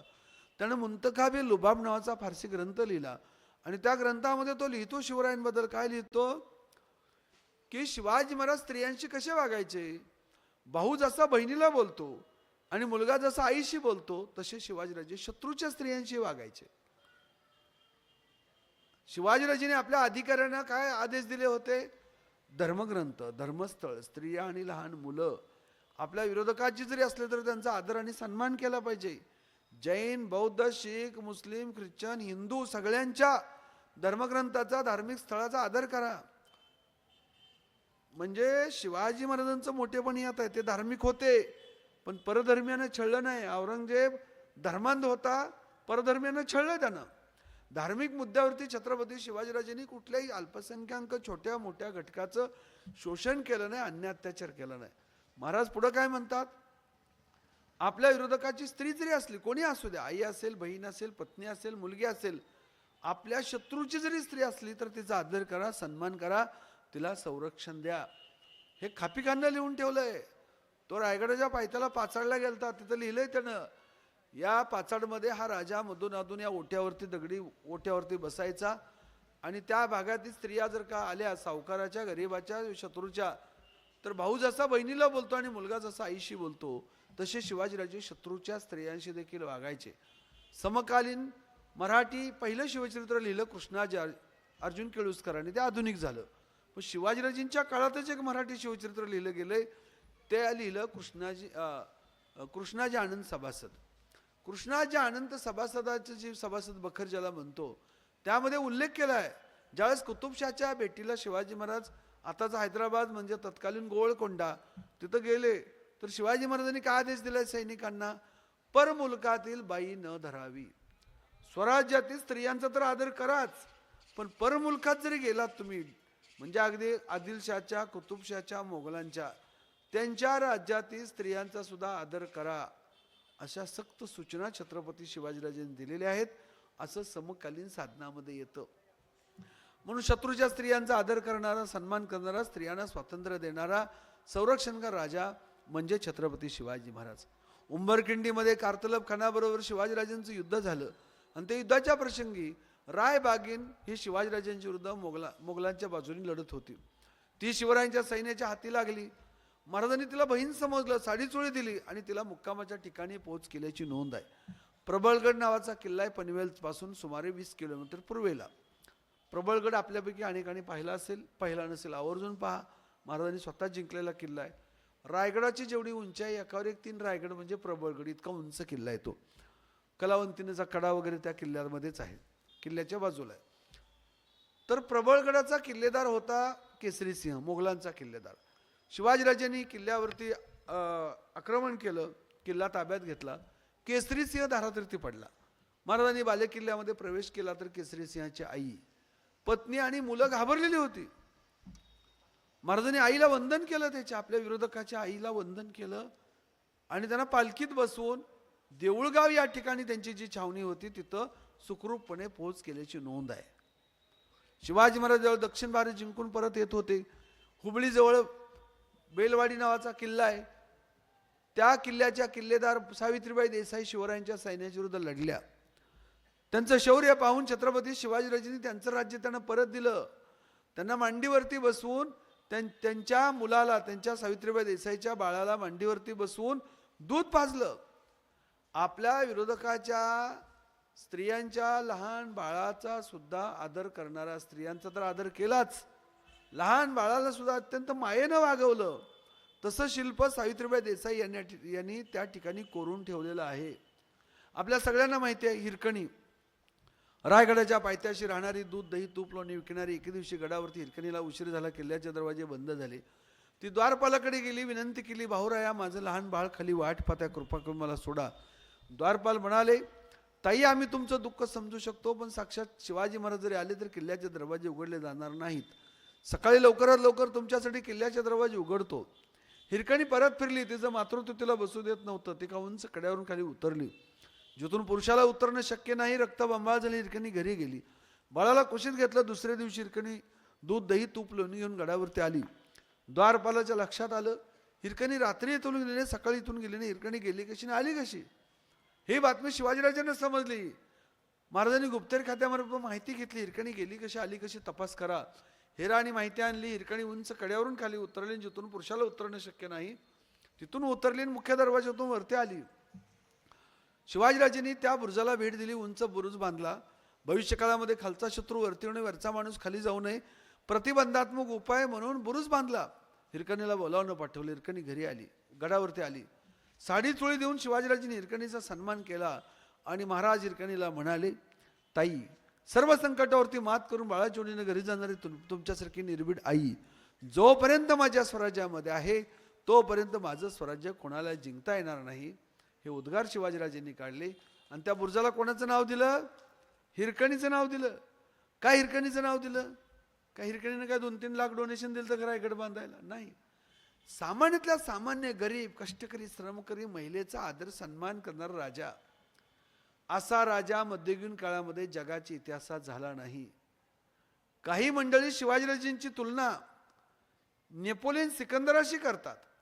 नेपोलियन सिकंदर पराक्रमी होते, सीझर पराक्रमी होता, पण शिवाजीराजांची तुलना नेपोलियन सिकंदर सीझरशी होऊ शकत नाही, कारण ते सत्ता केंद्री होते, साम्राज्यवादी होते आणि शिवाजी महाराज मात्र लोककल्याणकारी राजे होते. त्यामुळे शिवाजीराजांची तुलना नेपोलियन सिकंदराशी होऊ शकत नाही. शिवाजीराजांची तुलना जगामध्ये कोणत्याही राजाशी होऊ शकत नाही. शिवाजीराजांची तुलना जगामध्ये फक्त एकाच महापुरुषाशी होऊ शकते. त्या महापुरुषाचं नाव आहे छत्रपती शिवाजी महाराज. शिवरायांशी तुलना करावा असा अद्वितीय असामान्य व्यक्तिमत्व म्हणजे शिवाजी महाराज. आपला महाराण्यांचा सन्मान केला. आपल्या सुनबाईला ताराबाईला येसूबाईला युद्धकलेचं शिक्षण दिलं. घोड्यावर बसण्याचं स्वातंत्र्य दिलं. 350 वर्षापूर्वी आपल्या सुनबाईला तलवार चालवण्याचं घोड्यावर बसण्याचं स्वातंत्र्य देणारा हा राजा किती प्रागतिक विचाराचा होता, विचार करा. आज देखील 21व्या शतकामध्ये एखादा सासरा आपल्या सुनबाईला बुलेटवर बसण्याचं स्वातंत्र्य देईल का? शिवाजीराजांनी त्या काळात घोड्यावर बसण्याचं तलवार चालवण्याचं स्वातंत्र्य दिलं. म्हणून ताराबाई येसूबाई कठीण काळामध्ये स्वराज्याचं रक्षण करू शकल्या आणि लढू शकल्या. शिवाजी महाराज जर म्हणाले असते आपण 96 कोळी मराठे, पदर पडलेला चालणार नाही, राजवाड्याच्या बाहेर आलेला चालणार नाही, शत्रूने हल्ला केल्यावर राजवाड्यातल्या स्त्रिया हार्ट अटॅक घेऊन मेल्या असत्या, पण तलवार घेऊन बाहेर आल्या. त्याचं कारण शिवाजीराजांनी महिलांना दिलेलं स्वातंत्र्य. स्त्री सुद्धा हिंमतवान आहे, कर्तृत्वान आहे, बुद्धिमान आहे, यावर शिवरायांचा विश्वास होता. आज देखील आपल्या देशामध्ये मुलाचा जन्म झाला की पेढे वाटतात, मुलीचा जन्म झाला की जिलेबी वाटतात. का? मुलगा वंशाचा दिवा, मग मुलगी वंशाचा दिवा नाही का? जगामध्ये 100% मुलं आहेत, एकही मुलगी नाही. मग मुलाचं लग्न काय माकडावर लावायचं का? व्हॅलेंटाईन डेला शुभेच्छा काय गाडवायला देणार आहात का? मुलगा जसा वंशाचा दिवा आहे तसंच मुलगी सुद्धा वंशाचा दिवा आहे. मुलगा मुलगी असा भेदभाव करू नये. इतिहास फक्त पुरुषांनीच घडवला असं नव्हे, स्त्रियांनी सुद्धा इतिहास घडवला. रजिया सुलतान, राणी दुर्गावती, राणी चन्नम्मा, अक्कम महादेवी, संत मीराबाई, संत जनाबाई. आज आपल्या देशामध्ये IAS अधिकारी, IPS अधिकारी, कुलगुरू, राज्यपाल, मुख्यमंत्री, राष्ट्रपती महिला आहेत. मग स्त्री ही कोणत्याही बाबतीमध्ये कमी नाही. स्त्रियांचा आदर करणारा, स्त्रियांना संरक्षण देणारा, स्त्रियांना स्वातंत्र्य देणारा राजा म्हणजे शिवाजी महाराज. आपल्या आईचा प्रत्येक शब्द शिरसावंतने मानला, जिजामाता. जिजाऊ हे शिवरायांचं विद्यापीठ, प्रेरणापीठ, ज्ञानपीठ आणि संस्कारपीठ होतं. म्हणून शाहीर अमरशेख लिहितात, 250 ओळीचा पोवाडा लिहिला शाहीर अमरशेखांनी शिवरायांवरती. काय म्हणतात शाहीर अमरशेख? पेरावतेचं पीक येत जगाची रीत नवं नाही त्यात, शहाजीनी पराक्रम पेरला, शिवाजी सर्जा उतरला, मराठ्यांचा भाग्योदय झाला. आला आला शिवाजी आला, योग्य समयाला जिजाईनं दिला, थोरत्या मातेचे उपकार, थोरत्या आईचे उपकार, मराठ्यानं तुमच्या न्याय फिटणार, असं वर्णन शाहीर अमरशेखांनी केलं. मराठा म्हणजे कोण? मराठा शब्द जातीवाचक नव्हे. 18 पगड जाती, 12 वृत्तदारांना मराठा म्हटले. महात्मा फुलेंनी पण मराठ्यांची व्याख्या केली. Rise of the Maratha power, history of the Maratha power, हे सगळं मराठा हे संकुचित नव्हे, मराठा व्यापक संकल्पना आहे. म्हणजे जिजाऊनी शिवाजीराजांना घडवलं, वाढवलं, युद्धकलेचं शिक्षण दिलं, त्यांच्या मनामध्ये उदात्त भावना निर्माण केली, स्वाभिमान, निर्भीडपणा शिकवला. अफजल खान ज्यावेळेस आला शिवरायांच्या भेटीला, हा अफजल खान पातळींत्री होता. त्यानं शिर्याचा राजा कस्तुररंगाला भेटीला बोलून मारलं होतं. शहाजीराजांना छळलं होतं. शिवाजी महाराजांचे ज्येष्ठ बंधू संभाजीराजांना दगाबाजीनं मारलं होतं. हा सगळा पूर्व इतिहास माहिती होता. जिजाऊंचं दर्शन घेण्यासाठी शिवाजी महाराज गेले तर जिजाऊ काय म्हणतात शिवबाला, जावा शिवबा, सावधगिरी बाळगा, तुमचा विजय नक्की आहे. अफजल खानाच्या भेटीला गेल्यानंतर तुमचा विजय नक्की आहे, पण दगाफटका झाला तर शंभू बळाला गादीवरती बसवेन, मी राज्यकारभार करेन, घ्या तलवार, लढा, मी तुमच्या पाठीशी आहे. ह्याला म्हणतात आई.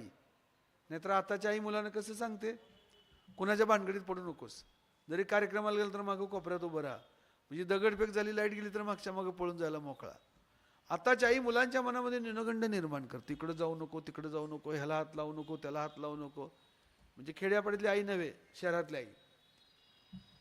आता सुद्धा घराघरामध्ये शिवबा जन्माला येतील, पण त्यासाठी गरज आहे अगोदर घराघरामध्ये जिजाऊ निर्माण होण्याची. हिम्मतवान, कर्तृत्ववान, निर्भीड.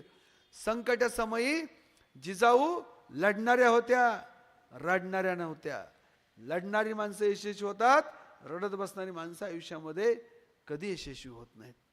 जिजाऊनी लढायला शिकवलं, स्वाभिमान शिकवला, धैर्य शिकवलं, शौर्य शिकवलं. परक्यांची चाकरी करण्यापेक्षा स्वतः स्वतंत्र राज्य असावं ही प्रेरणा राजमाता जिजाऊनी शिवरायांच्या मावळ्यांच्या मनामध्ये निर्माण केली. आणि म्हणून आपल्या आईचा प्रत्येक शब्द, राजमाता जिजाऊंचा प्रत्येक शब्द छत्रपती शिवाजीराजांनी श्रीसावंद्य मानला, प्रमाण मानला. भेदभाव बाळगला नाही जिजाऊंनी आपल्या राज्यात. सगळ्या मावळ्यांना आईची माया दिली. शिवरायांच्या सैन्यामध्ये कोण होतं? मराठा होते, माळी होते, धनगर होते, मातंग होते, महार होते, सुतार होते, कुंभार होते, लोहार होते, रामोश होते, आगरी होते, ब्राह्मण होते, कायस्थ होते, अगदी मुस्लिम देखील होते.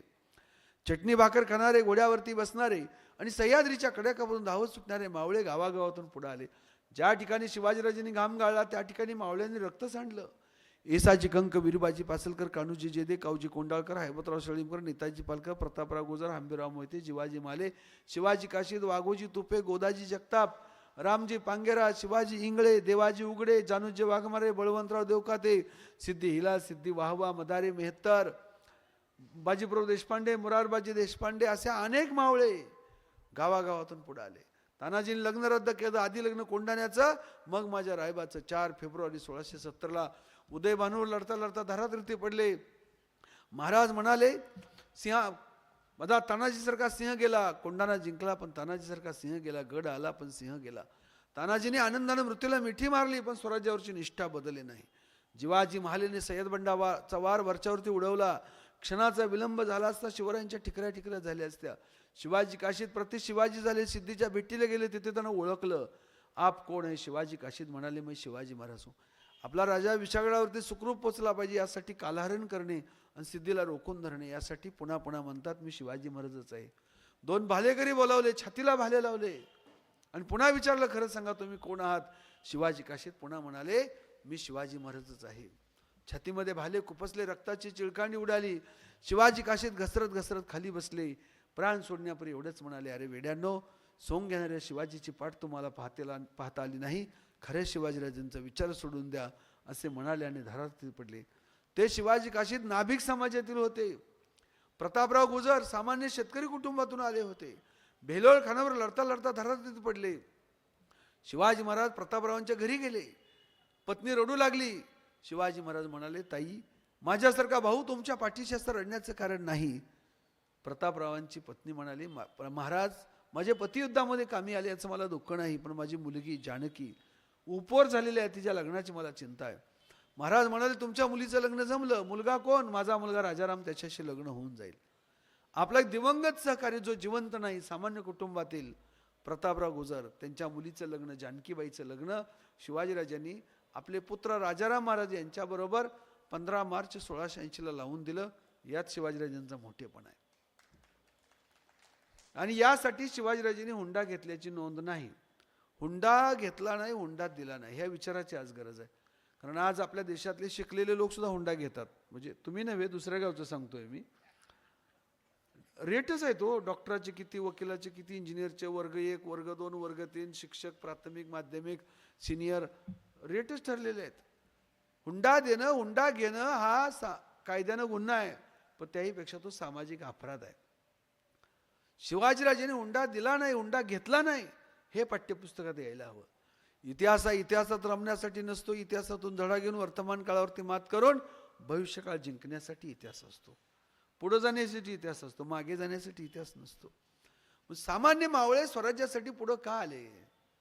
संकट समयी शिवाजी महाराज त्यांच्या पाठीशी उभे राहिले. तानाजी धारातीर्थी पडले, त्यांच्या घरी गेले, रायबाचं लग्न लावलं, पारगडाचं किल्लेदार केलं. शिवाजी काशी धारातीर्थी पडले, त्यांच्या घरी गेले, पार्वतीबाईचं सांत्वन केलं, 2 मुलांना त्यांच्या अधिकार पदावरती नेमलं. आपल्या राज्यात शिवाजीराजेंनी कधी भेदभाव केला नाही. हा मराठा, तो माळी, हा धनगर, हा बौद्ध, असा भेदभाव शिवाजीराजेंच्या राज्यात नव्हता. आपण सर्वजण एक आहोत ही भूमिका त्यांची होती. म्हणून महान प्राच्य विद्यापंडित शरद पाटील म्हणतात, शिवाजी संभाजीचं खरं मोठेपण कशात आहे? त्यांच्या जात्यंतक शाखता होतात्म्यात आहे. खाजगी आणि सार्वजनिक जीवनामध्ये कधी अस्पृश्यता, भेदभाव बाळगला नाही. 17वे शतक, आतापासून 350 वर्षापूर्वी. आता तर संविधान आलं. बाबासाहेबांनी घटनेतील कलम क्रमांक 14, 15, 16, 17 जात, धर्म, पंथ, प्रांत, भाषा, लिंग यावरून भेदभाव करता येणार नाही हे सांगितलं. 17व्या शतकामध्ये खाजगी आणि सार्वजनिक जीवनामध्ये कधी भेदभाव छत्रपती शिवाजीराजेंनी केला नाही. सर्वांना सोबत घेऊन राज्यकारभार केला, रयतेचं राज्य निर्माण केलं आणि संकट समयी मावळ्यांच्या पाठीशी शिवाजीराजे खंबीरपणे उभे राहिले. नैतिकता उच्च कोटीची होती. त्यांना पाहणारे पाश्चिमात्य इतिहासकार देखील लिहितात, शिवाजीराजेंच्या राज्यामध्ये मद्याला प्रतिष्ठा नव्हती. महाराज जसे निर्व्यसनी होते, मावळे निर्व्यसनी होते. राजा निर्व्यसनी, मावळे निर्व्यसनी. नेता निर्व्यसनी, कार्यकर्ते निर्व्यसनी. नेता जर म्हणाला नवीन ब्रँड आलाय, अर्ध्या तासात कार्यकर्ते आडवे. शिवाजीराजे यशस्वी का झाले? कमी सैन्य असताना, कमी साधनं असताना. का? तर शिवाजीराजे जसे निर्व्यसनी, मावळे निर्व्यसनी. आज काय अवस्था आपल्या देशात? मी देशभर फिरतो, मोठमोठ्या शहरामध्ये, पुणे, मुंबई, दिल्ली, कलकत्ता, चेन्नई, बेंगलोर, अंमली पदार्थाच्या विळख्यात तरुण पिढी अडकलेली आहे. मुलं मुली, भयानक परिस्थिती आहे. आपल्या देशाला संपवण्यासाठी कुणी अणुबॉम्ब टाकायची गरज नाही. चरस, गांजा, अफू, कोकेन, दारू, गुटखा, तंबाखू हे पुढच्या पिढ्या संपवणार आहे. ट्रॅपमध्ये अडकली की मुलं बाहेर निघत नाहीत.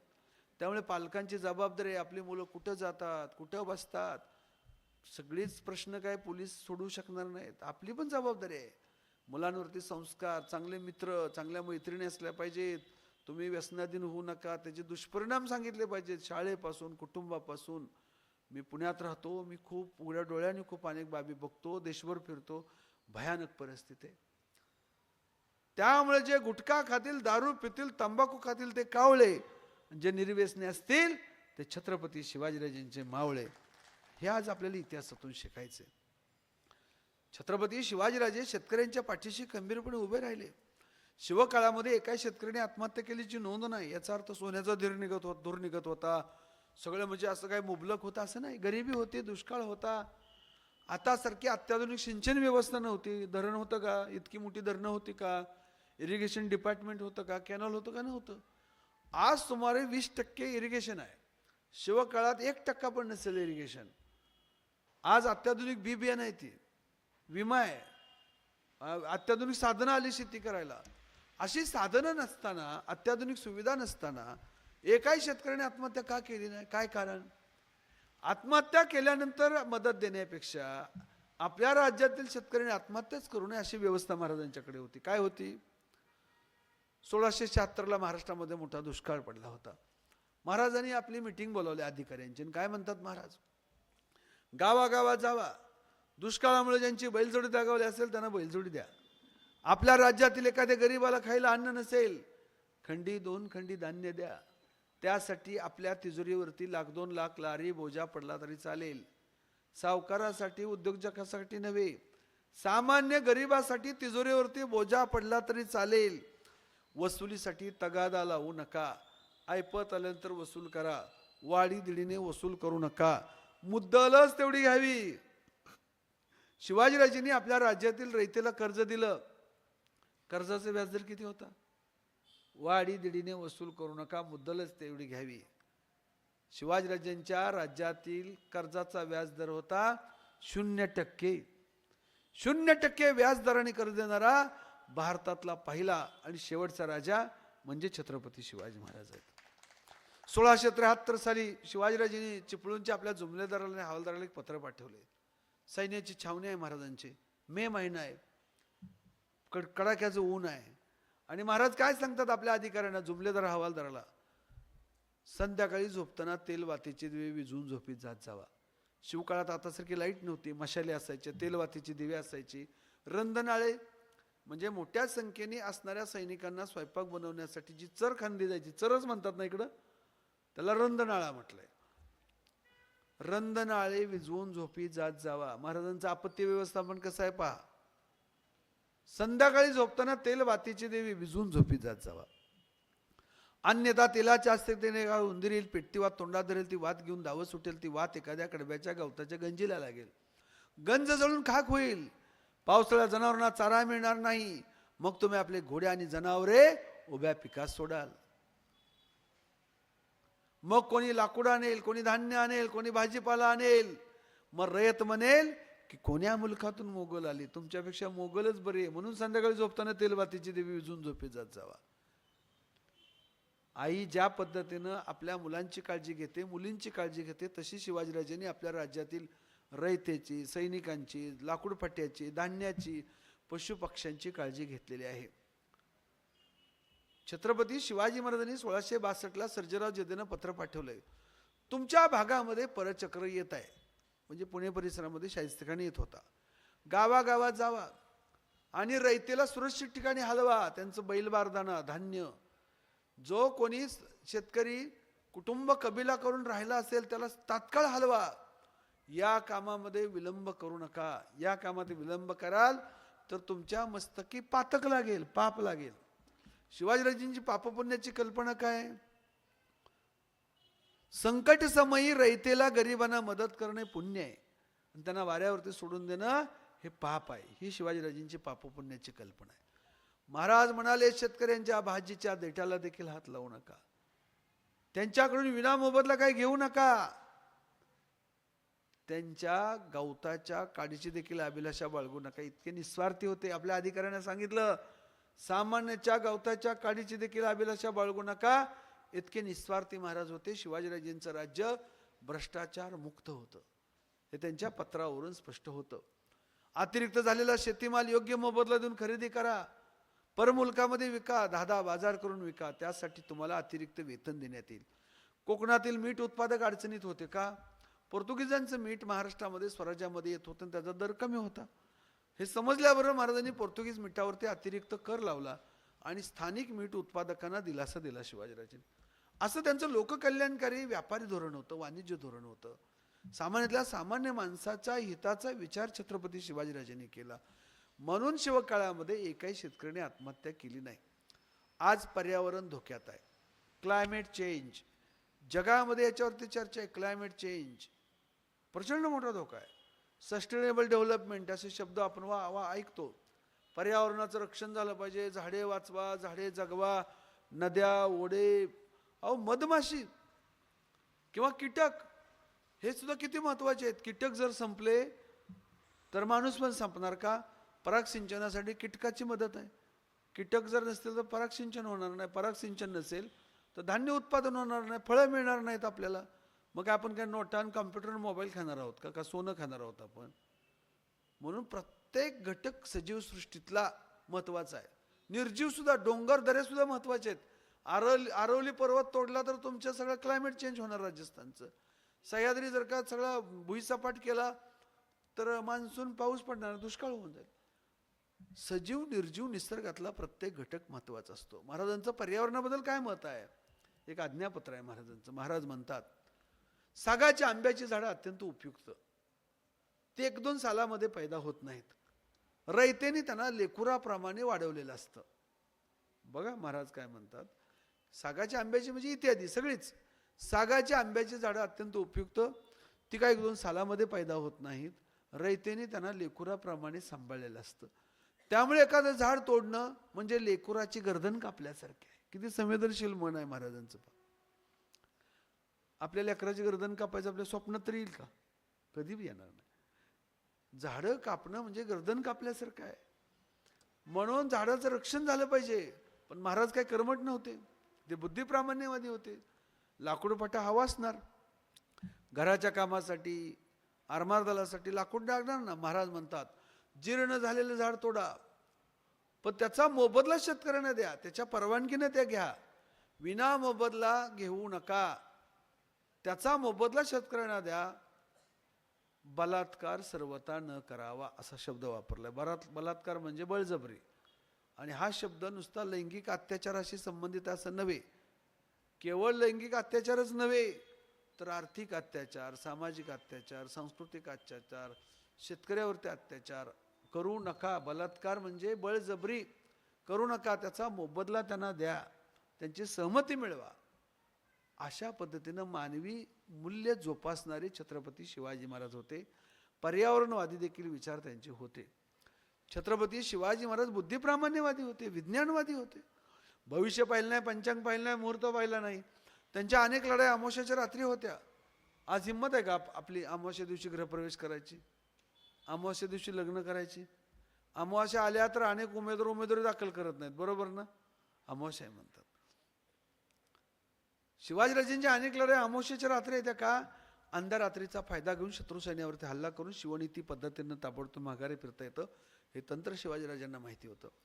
अफजल खान आल्यानंतर शिवाजीराजे जर का युद्धाचा मुहूर्त पाहण्यासाठी ज्योतिषाकडे गेले असते तर ज्योतिषी म्हणाले असते, महाराज 2026 शिवाय मुहूर्त नाही.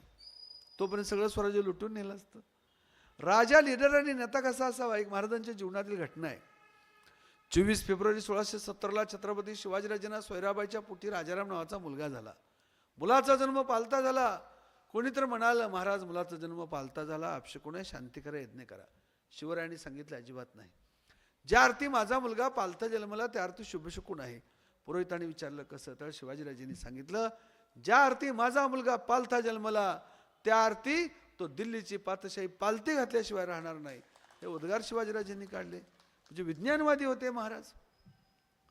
आज मात्र आपल्याकडे वर्तमानपत्र आलं की पहिल्यांदा काय वाचतात लोक, पेपर आला की पहिल्यांदा काय वाचतात, राशी भविष्य. मेष काय म्हणते, वृश्चिक काय म्हणते, तुळ काय म्हणते, कुंभ काय म्हणते वाचतो आपण. मग आपल्या राशी भविष्यामध्ये लिहिलेलं असतं, आज तुम्हाला विमान प्रवासाचा योग आहे, आणि 40 गावावरनं टमटममध्ये बसून आलेलं असते. राशी भविष्य कसं ठरवतात? नावाच्या आद्य अक्षरावर. ज्याच्या नावाचं पहिलं अक्षर सारखं त्याचे राशी एक. उदाहरणार्थ ज्याच्या नावाचं पहिलं अक्षर स किंवा श असेल, संतोष, शरद, सायली, सौदागर, सौरभ, संगीता, सुनीता, सुनील, स्नेहा, त्यांची रास कोणती? अगदी बरोबर, म्हणजे हुशार आहे तुम्ही, राशी भविष्य पाहताय 100%. नावाच्या अध्यक्षराचं राशी भविष्य खरं ठरत असेल तर मग रामाचा शत्रू रावण कस काय? राम रावण, दोघांची राशी काय? दोघे एक पॅनेलमध्ये पाहिजेत ना. नावाच्या अध्यक्षराचं राशी भविष्य खरं ठरत असेल तर मग कृष्णाचा शत्रू कंस कस काय? के दोघे काय पार्टीत पाहिजेत. राशी भविष्य तोतंड आहे, कर्तृत्व श्रेष्ठ आहे. ज्याच्या मेंदूत मनात मनगटात सामर्थ्य असतं ती माणसं कधी भविष्य पंचांग मुहूर्त पाहत नाहीत. तुकारामाचं कीर्तन ऐकलं होतं शिवरायांनी. तुकाराम महाराजांनी कीर्तनातून काय सांगितलं? मेळवणी नरनारी शकुण सांगती नाना परी तुका म्हणे ऐसे मैंद तयापासी नाही गोविंद. सांगो जाणती शकुण भूत भविष्य वर्तमान तयांचा मासे कंटाळा त्याचे तोंड न पाहावे. ज्योतिष भविष्य पंचांग मुहूर्त पाहणाराचं तोंड देखील बघू नका, असे विचार आहे तुकाराम महाराजांचे. आणि त्याचं प्रत्यक्ष आचरण छत्रपती शिवाजीराजांनी केलं. भविष्य पंचांग मुहूर्तावर विश्वास नव्हता, त्यांचा विश्वास होता कर्तृत्वावरती, स्वकर्तृत्वावर विश्वास होता. यश मिळवण्यासाठी आता तलवार घ्यावी लागते, रणांगण गाजावं लागतं, चातुर्यपणाला लावावं लागतं, हे वास्तव छत्रपती शिवाजीराजांना माहिती होतं. शिवकाळामध्ये, मध्ययुगीन काळामध्ये समुद्र उल्लंघन करणे पाप समजलं जात होतं. समुद्र ओलांडला वंश संपतो, धर्म बुडतो. अरे डच, फ्रेंच, इंग्रज, पोर्तुगीज समुद्र ओलांडून जगात गेले, नुकसान झालं का त्यांचं काय? आपल्या डोक्यात काय समुद्र उल्लंघन करणे पाप आहे. शिवाजीराजांनी सिंधुबंदी तोडली, आरमार दलाची उभारणी केली. आपल्या देशाला सर्वाधिक धोका समुद्रमार्गे आहे हे ओळखणारे मध्ययुगीन काळातील एकमेव राजे म्हणजे शिवाजी महाराज आहेत. आरमार दल उभारलं, सागरी किल्ले जिंकले, काही बांधले, खांदेरी बांधला, सिंधुदुर्ग बांधला, विजयदुर्ग जिंकला, सुवर्णदुर्ग जिंकला. ज्याची समुद्रावरती सत्ता त्याची देशावरती सत्ता. ज्या समुद्र तुमच्या ताब्यात तर देश सुरक्षित. त्या काळामध्ये जगातला 90% व्यापार वाहतूक समुद्रमार्गे चालायची. आज देखील तीच परिस्थिती आहे. वाहतूक सोडा, पण व्यापार, मालवाहतूक समुद्रमार्गेच आहे. टॅक्स, सुरक्षितता, प्रवास आणि या दृष्टीनं समुद्र महत्त्वाचा. म्हणून महाराजांनी सिंधू बंदी तोडली, आरमार दलाची उभारणी केली. Shivaji Maharaj founder of the Indian navy. आणि बेदनूरवरती स्वारी समुद्रमार्गे केली.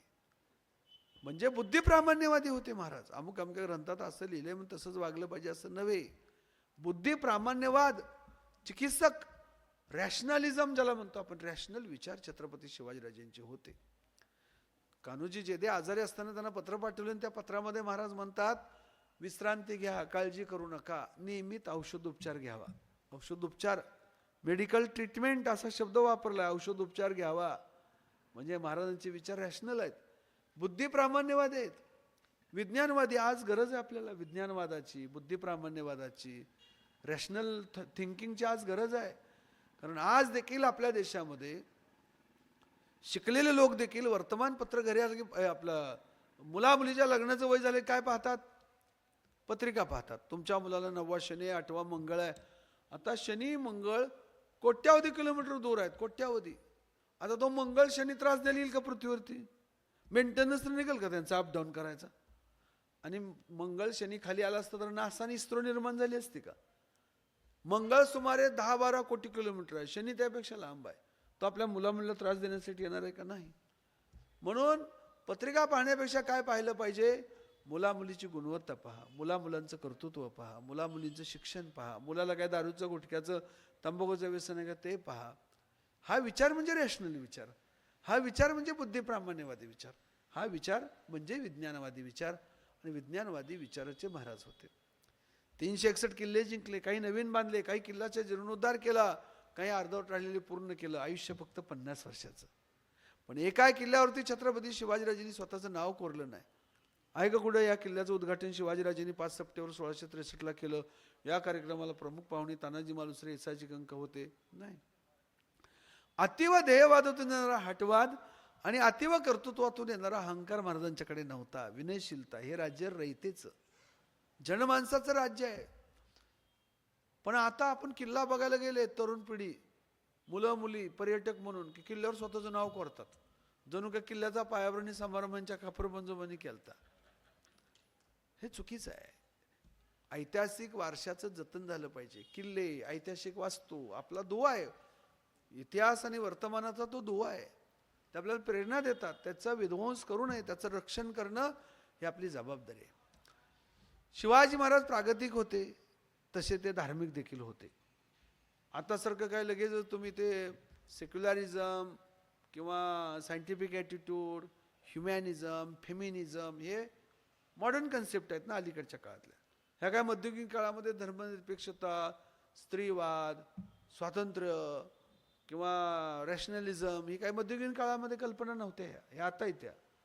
हे नसताना देखील, आणि त्यामुळे आधुनिक कल्पना आपण महापुरुषावरती लादणं चुकीचं आहे. तरी देखील महाराज प्रागतिक होते, तितकेच ते धार्मिक होते. आपल्या परंपरेचा त्यांना अभिमान होता. हर हर महादेव त्यांची घोषणा होती. तुळजाभवानीचे ते निस्सीम भक्त होते. अनेक किल्ल्यावरती त्यांनी महादेवाची मंदिरं बांधली, तुळजाभवानीचं मंदिर उभारलं. म्हणजे ते धार्मिक होते. धार्मिक प्रतीकाबद्दल त्यांना आदर होता. आपल्या धर्मरक्षणासाठी, सांस्कृतिक परंपरेसाठी त्यांनी योगदान दिलं. औरंगजेबाला त्यांनी अत्यंत खंबीरपणे विरोध केला. तो ज्यावेळेस विध्वंस करत होता त्यावेळेस त्याच्याविरुद्ध लढले. धार्मिक होते महाराज, तितकेच ते प्रागतिक होते. शिवाजीराजे धार्मिक होते, पण औरंगजेबासारखे धर्मांध नव्हते. धार्मिक होते, पण परधर्मियांचा त्यांनी छळ नाही केला. धर्माच्या मुद्द्यावरून इतरांची अवहेलना नाही केली त्यांनी महाराजांनी. हा शिवाजीराजांचा जागतिक मोठेपणा आहे. त्या काळामध्ये अनेक जण स्वतःचा धर्माचा प्रचार करत होते. मग ते मोगल असतील, पोर्तुगीज असतील, ब्रिटिश असतील, मिशनरी काम करत होत्या. शिवाजी महाराजांनी धार्मिक मुद्द्यावरती इतरांचा छळ नाही केला, हे त्यांचं मोठेपण आहे. आणि तसा महापुरुष मध्ययुगीन काळामध्ये, शिवकाळामध्ये जगामध्ये नव्हता. आणखीन एक उदाहरण सांगतो शिवाजीराजेंच्या जागतिक वेगळेपणाचं. शिवाजीराजेंनी दक्षिण भारत जिंकला. शेरखान त्या ठिकाणी जो होता दक्षिण भारतामध्ये, तामिळनाडू त्या भागामध्ये, तो प्रजेचा छळ करत होता. त्याचा पायबंद केला, तो पळून गेला. शिवाजीराजेंनी दक्षिण भारत जिंकला, वेल्लोर जिंकला, जिंजी जिंकला, तो परिसर जिंकल्यानंतर तिथले जे डच व्यापारी होते, डच व्यापारी महाराजांच्याकडे व्यापारी करार करण्यासाठी आले. महाराज काय म्हणतात त्या डच व्यापाऱ्यांना, मला समजलंय तुम्ही या ठिकाणी यापूर्वी स्त्री पुरुषांचा गुलाम म्हणून खरेदी विक्री करत होता, पण आता हा भाग मी जिंकून घेतलेला आहे. माझ्या राज्यामध्ये स्त्री पुरुषांना गुलाम म्हणून खरेदी विक्री करता येणार नाही. जर तुम्ही तसा प्रयत्न कराल तर माझे अधिकारी तुम्हाला कैदेत टाकतील. काळ कधीचा आहे? 1678चा, म्हणजे आतापासून 350 वर्षापूर्वी. म्हणजे गुलामगिरी म्हणजे स्लेवरी. जसं जनावरांचा बाजार असतो, गाय, बैल, म्हैस, शेळ्या ह्याचा बाजार असतो, खरेदी विक्री करतात ना, त्यांना विचारतं का कोण म्हशीला गाईला, तुला आम्ही विकत घेणार आहे, तुझी परवानगी आहे ना? बरं आम्ही घेऊन गेलो तर चालेल का तुला? बकऱ्याला म्हणतो कोण, बरं तुला विकत घ्यायचंय आणि उद्या कापायचंय, चालेल ना, म्हणजे तुझी परवानगी आहे, असं विचारतं का कोण? नाही. तसंच होतं मध्ययुगीन काळामध्ये. स्त्री पुरुषांना गुलाम म्हणून खरेदी विक्री केली जायची जगभर. मग कोण असणार हो बाजारात? असहाय्य, गरीब, वंचित, सामान्य. स्त्री पुरुषांना विकत घ्यायचं, आफ्रिकेमध्ये, युरोपमध्ये, अमेरिकेमध्ये घेऊन जायचं, तिकडले इकडे, इकडले तिकडे, आणि त्यांच्याकडे अमानुषपणे काम करून घ्यायचं. त्यांचं लैंगिक शोषण, आर्थिक शोषण, सामाजिक शोषण सर्व पातळीवर. त्याला म्हणायचं गुलामगिरी, स्लेवरी. महाराज काय म्हणतात, मला समजलंय तुम्ही यापूर्वी या ठिकाणी खरेदी विक्री करत होता स्त्री पुरुषांची, पण माझ्या राज्यामध्ये तुम्हाला स्त्री पुरुषांना गुलाम म्हणून खरेदी विक्री करता येणार नाही. जर तुम्ही तसा प्रयत्न कराल तर माझे अधिकारी तुम्हाला कैदेत टाकतील. महाराज ज्या काळामध्ये म्हणतात हे, त्या काळामध्ये डचांमध्ये गुलामगिरीची प्रथा होती, फ्रेंचांमध्ये होती, ब्रिटिशांमध्ये होती, पोर्तुगीजांमध्ये होती, मोगलांमध्ये होती, जगभर होती, पण शिवाजीराजेंच्या राज्यात नव्हती. हे शिवाजीराजेंचं जागतिक वेगळेपण आहे.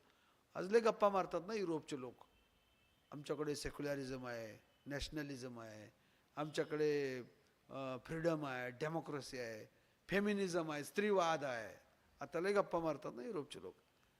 पण ज्यावेळेस युरोपमध्ये नव्हतं हे सगळं, त्यावेळेस शिवाजीराजेंच्या राज्यात होतं, स्वराज्यामध्ये होतं. हे शिवाजीराजेंचं वेगळेपण आहे. आता तर आपल्या बाबासाहेबांनी संविधानामध्ये तरतूदच केली. फंडामेंटल राईटमध्ये कलम 23 आणि 24 काय आहे? स्त्री पुरुषांना वेट बिगार म्हणून, गुलाम म्हणून खरेदी विक्री करता येणार नाही. आर्टिकल 23 संविधानातील. आणि आर्टिकल 24 काय आहे? बालमजूर म्हणून बालकांना मजुरीला ठेवता येणार नाही. म्हणून आपलं संविधान महान आहे, लोककल्याणकारी आहे, ह्युमॅनिटी आपल्या संविधानामध्ये. छत्रपती शिवाजीराजेंच्या काळामध्ये हीच मानवी मूल्य छत्रपती शिवाजीराजेंनी जोपासली, वृद्धिंगत केली आणि त्याची स्थापना केली. आणि म्हणून ज्या काळामध्ये युरोपमध्ये, अमेरिकेमध्ये, आफ्रिकेमध्ये किंवा एशियन अनेक राष्ट्रामध्ये हे गुलामगिरीची पद्धत होती, तशी पद्धत शिवाजीराजेंच्या राज्यामध्ये नव्हती. ज्या काळामध्ये जगात स्त्रियांवरती जेते लोक, जिंकणारे लोक, पराजित लोकांच्या स्त्रियांवरती अन्याय अत्याचार करत होते, तशी पद्धत छत्रपती शिवाजीराजेंच्या राज्यामध्ये नव्हती, व्यक्तिमत्वात नव्हती. शत्रूच्या स्त्रियांचा देखील आदर केला पाहिजे. शेतकऱ्यांच्या भाजीच्या देट्याला देखील हात लावू नका. झिरो करप्शन, निर्व्यसनीपणा, आदर्श राज्यकर्ता कसा असावा हे पाश्चिमात्यांनी देखील लिहून ठेवलंय. ते म्हणजे छत्रपती शिवाजी महाराज. अशक्य कार्य शक्य केलं. आणि मध्ययुगीन काळामध्ये राजा होणं, राज्याभिषेक करणं याला खूप कठीण गोष्ट होती.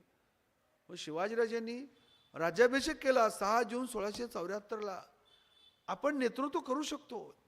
तत्पूर्वी भारतीयांची मानसिकता काय होती? आपला जन्म सेवेसाठी झालाय, चाकरी चाकरी. मोगलांची, आदिलशाची, निजामाची, पोर्तुगीजांची, सिद्धीची, सगळ्यांची चाकरी करायची. फक्त सगळ्यांनी चाकरी करायची.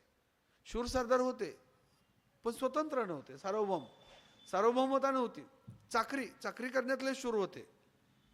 पण आपण लढू शकतो, आपण जिंकू शकतो आणि आपण उत्तम प्रकारे राज्यकारभार करू शकतो.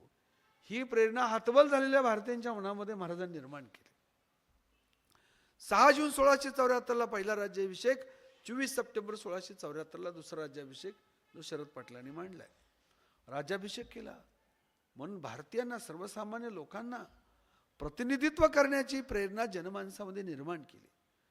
आज आपण संविधानाच्या माध्यमातून आमदार होऊ शकतो, खासदार होऊ शकतो, महिला पण येऊ शकतात, SC ST OBC NT सगळेजण. याचा पाया मध्ययुगीन काळामध्ये छत्रपती शिवाजीराजांनी राज्याभिषेक करून घातला. ज्या युरोपमध्ये, अमेरिकेमध्ये पण राजेशाही होती, अरब राष्ट्रात राजेशाही होती, एशियन राष्ट्रामध्ये राजेशाही होती. त्या काळामध्ये सर्वसामान्य लोकांना प्रतिनिधी केलं. अनेक किल्ल्याचे किल्लेदार हे बहुजन समाजातील होते, बहिर्जी नाईक रामोशी समाजातील गुप्तेर खात्याचा प्रमुख होता. अशा अनेक महत्त्वाच्या पदावरती छत्रपती शिवाजीराजांच्या राज्यामधून शिवाजीराजांचं राज्य हे रयतेचं राज्य, जनमानसाचं राज्य. महाराज आज येणार नाहीत, आले तरी आपल्या हातात तलवार देणार नाही, तलवारचं युद्ध संपलं. इथून पुढं बुद्धीचं, ज्ञानाचं, चातुर्याचं, विचाराचं युद्ध आहे. आजची लढाई ज्ञानाची आहे. शिवचरित्रातून नव्या पिढीने काय शिकलं पाहिजे? शिवचरित्रातून समता शिकली पाहिजे. शिवाजीराजांनी खाजगी आणि सार्वजनिक जीवनामध्ये भेदभाव केला नाही. शिवचरित्रातून काय शिकलं पाहिजे? स्त्रियांचा आदर आणि सन्मान केला पाहिजे.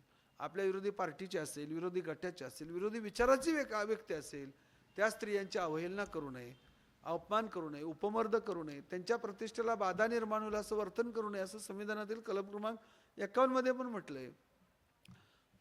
त्याचबरोबर शिवचरित्रातून काय शिकलं पाहिजे? बुद्धी, प्रामाण्यवाद, विज्ञानवाद शिकला पाहिजे. महाराज विज्ञानवादी होते, नवीन पिढी देखील विज्ञानवादी झाली पाहिजे. महाराज निर्व्यसनी होते, आज शिवचरित्रातून निर्व्यसनीपणा शिकला पाहिजे. शिवाजीराजांच्या जीवनामध्ये अनेक संकट आली. अफजल खान आला, दिलेर खान, शाहिस्ते खान आला. बरं, अफजल खान कशासाठी आलता? काय हॅपी बर्थडे म्हणण्यासाठी आलता का? जिवंत घेऊन येतो का मुर्दा? शिवाजीराजे हातबल झाले नाही, निराश झाले नाहीत. संकटाला संधी समजणारा राजा होता. अनेक संकट आली, हतबल झाले नाही, निराश झाले नाहीत. संकटाला संधी समजणारे राजे. ज्याच्या जीवनात संकट नाही त्याला संधी नाही. संकट नेहमी संधी सोबत घेऊन येत असतं. जीवनात संघर्ष पाहिजे. ज्याच्या जीवनामध्ये संघर्ष नाही त्याला यश नाही. संघर्ष माणसाला कणखर बनवतो. संघर्ष माणसाला यशापर्यंत घेऊन जातो. आईत खाऊ पिढी क्रांतिकारक नसते. ज्याला आयतं मिळालंय त्यांना किंमत नसते. संघर्ष करून आलेली जी मुलं मुली असतात ना, ते यशस्वी होतात. म्हणून शिवचरित्रातून काय शिकला पाहिजे? प्रयत्नवाद. आज अनेक मुलं मुली कमी मार्क पडली, अनुत्तीर्ण झाली की लगेच बघा आत्महत्या करतात, निराश होतात. अरे, जीवनात काय फक्त एकच परीक्षा नसते. जीवनात अनेक परीक्षा असतात. 90%, 95%, 99% मार्क मिळालेच पाहिजेत.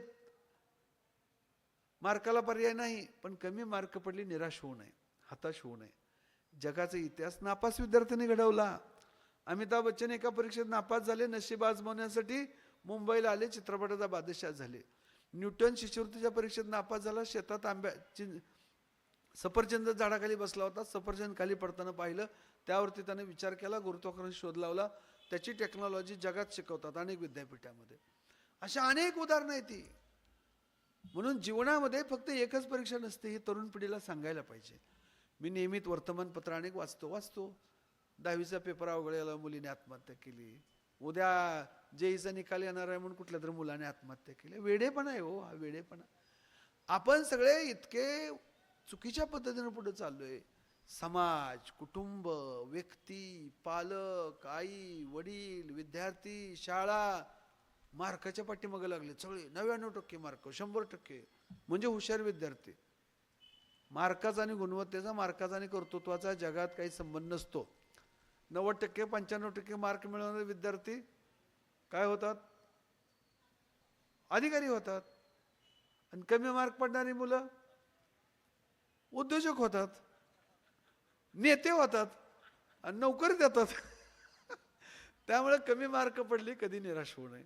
शिवचरित्रातून काय शिकलं पाहिजे? आत्मविश्वास, कॉन्फिडन्स, संघर्ष, संकटाला संधी समजले पाहिजे. हे आज आपण शिवचरित्रातून शिकावं. या व्याख्यानमालेमध्ये छत्रपती शिवाजीराजांचं जागतिक वेगळेपण या विषयावरती मी मांडणी केली. आपण शांतपणे सर्वांनी ऐकलं. उत्तम नियोजन. स्पीकरवाल्यांना सुद्धा 100% मार्क देतो. अत्यंत चांगली व्यवस्था आहे. त्यांचे खूप खूप अभिनंदन. आणि या ठिकाणी थांबतो. धन्यवाद. धन्यवाद कोकाटे सर. गेल्या 2 तासांपासून साक्षात शिवसृष्टी आमच्यासमोर कोकाटे सरांनी उभी केली. त्यासोबतच अनेक विषयांसंदर्भात त्यांनी आमचं प्रबोधनही केलं. श्री संत गाडगे बाबांच्या कार्याचाही आढावा घेतला. विश्वरत्न डॉक्टर बाबासाहेब आंबेडकर यांचं संविधानाप्रती असलेलं योगदान आणि संविधानाचं महत्त्व हे देखील आम्हाला पटवून दिलं.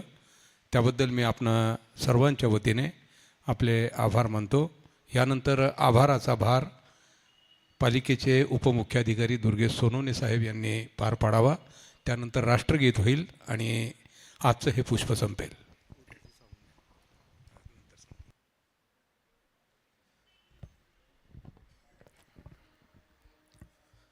सर्वांना नमस्कार.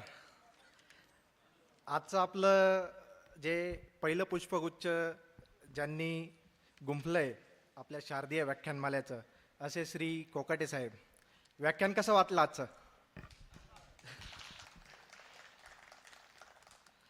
अखंड महाराष्ट्राचे दैवत छत्रपती शिवाजी महाराज व त्यांचं जागतिक वेगळेपण हा एक नव्या विषयावर आज आपलं व्याख्यान श्री कोकाटे साहेब यांनी आपल्यापुढं मांडलं. त्यांनी अत्यंत प्रभावी शब्दामध्ये आपलं प्रबोधनही केलं. त्याबद्दल मी त्यांचं आभार व्यक्त करतो. तसेच आपले तहसीलदार साहेब, त्यानंतर आपल्या पाचोरा शहराचे PI साहेब हे सुद्धा इथं उपस्थित होते. त्यांचेही मी आभार व्यक्त करतो. पाचोरा नगरपालिकेचे श्री बारावकर साहेब, त्यानंतर शिक्षण व सांस्कृतिक कार्य समिती यांचे सभापती ब्राह्मणे साहेब, सर्व नगरसेवक यांचं मी आभार व्यक्त करतो. त्यानंतर आपले सर्व श्रोतेसुद्धा इथं उपस्थित होते. त्यांनी अधूनमधून दाद खूप दिली, त्याबद्दल मी त्यांचाही आभार व्यक्त करतो. उद्या मंगळवार दिनांक 24 फेब्रुवारी रोजी डॉक्टर उदय निरगुडकर हे विकसित भारत व नागरिकांचं योगदान या विषयावर दुसरं पुष्प गुंफतील. त्यालाही आपण उपस्थिती द्यावी. सर्वांनी राष्ट्रगीतासाठी उभं राहावं. परेड सावधान.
भारत माता की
हॅलो.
हॅलो. या संपूर्ण व्याख्यानमालेचं थेट लाईव्ह प्रक्षेपण ट्रेन लाईव्ह न्यूज या यूट्यूब चॅनलवरती सुरू आहे. तसेच पुढील 4 दिवस देखील हे लाईव्ह प्रक्षेपण या चॅनलवरती सुरू राहील. त्यासाठी या चॅनलला लाईक करा, शेअर करा आणि हो सबस्क्राईब करायला विसरू नका. धन्यवाद.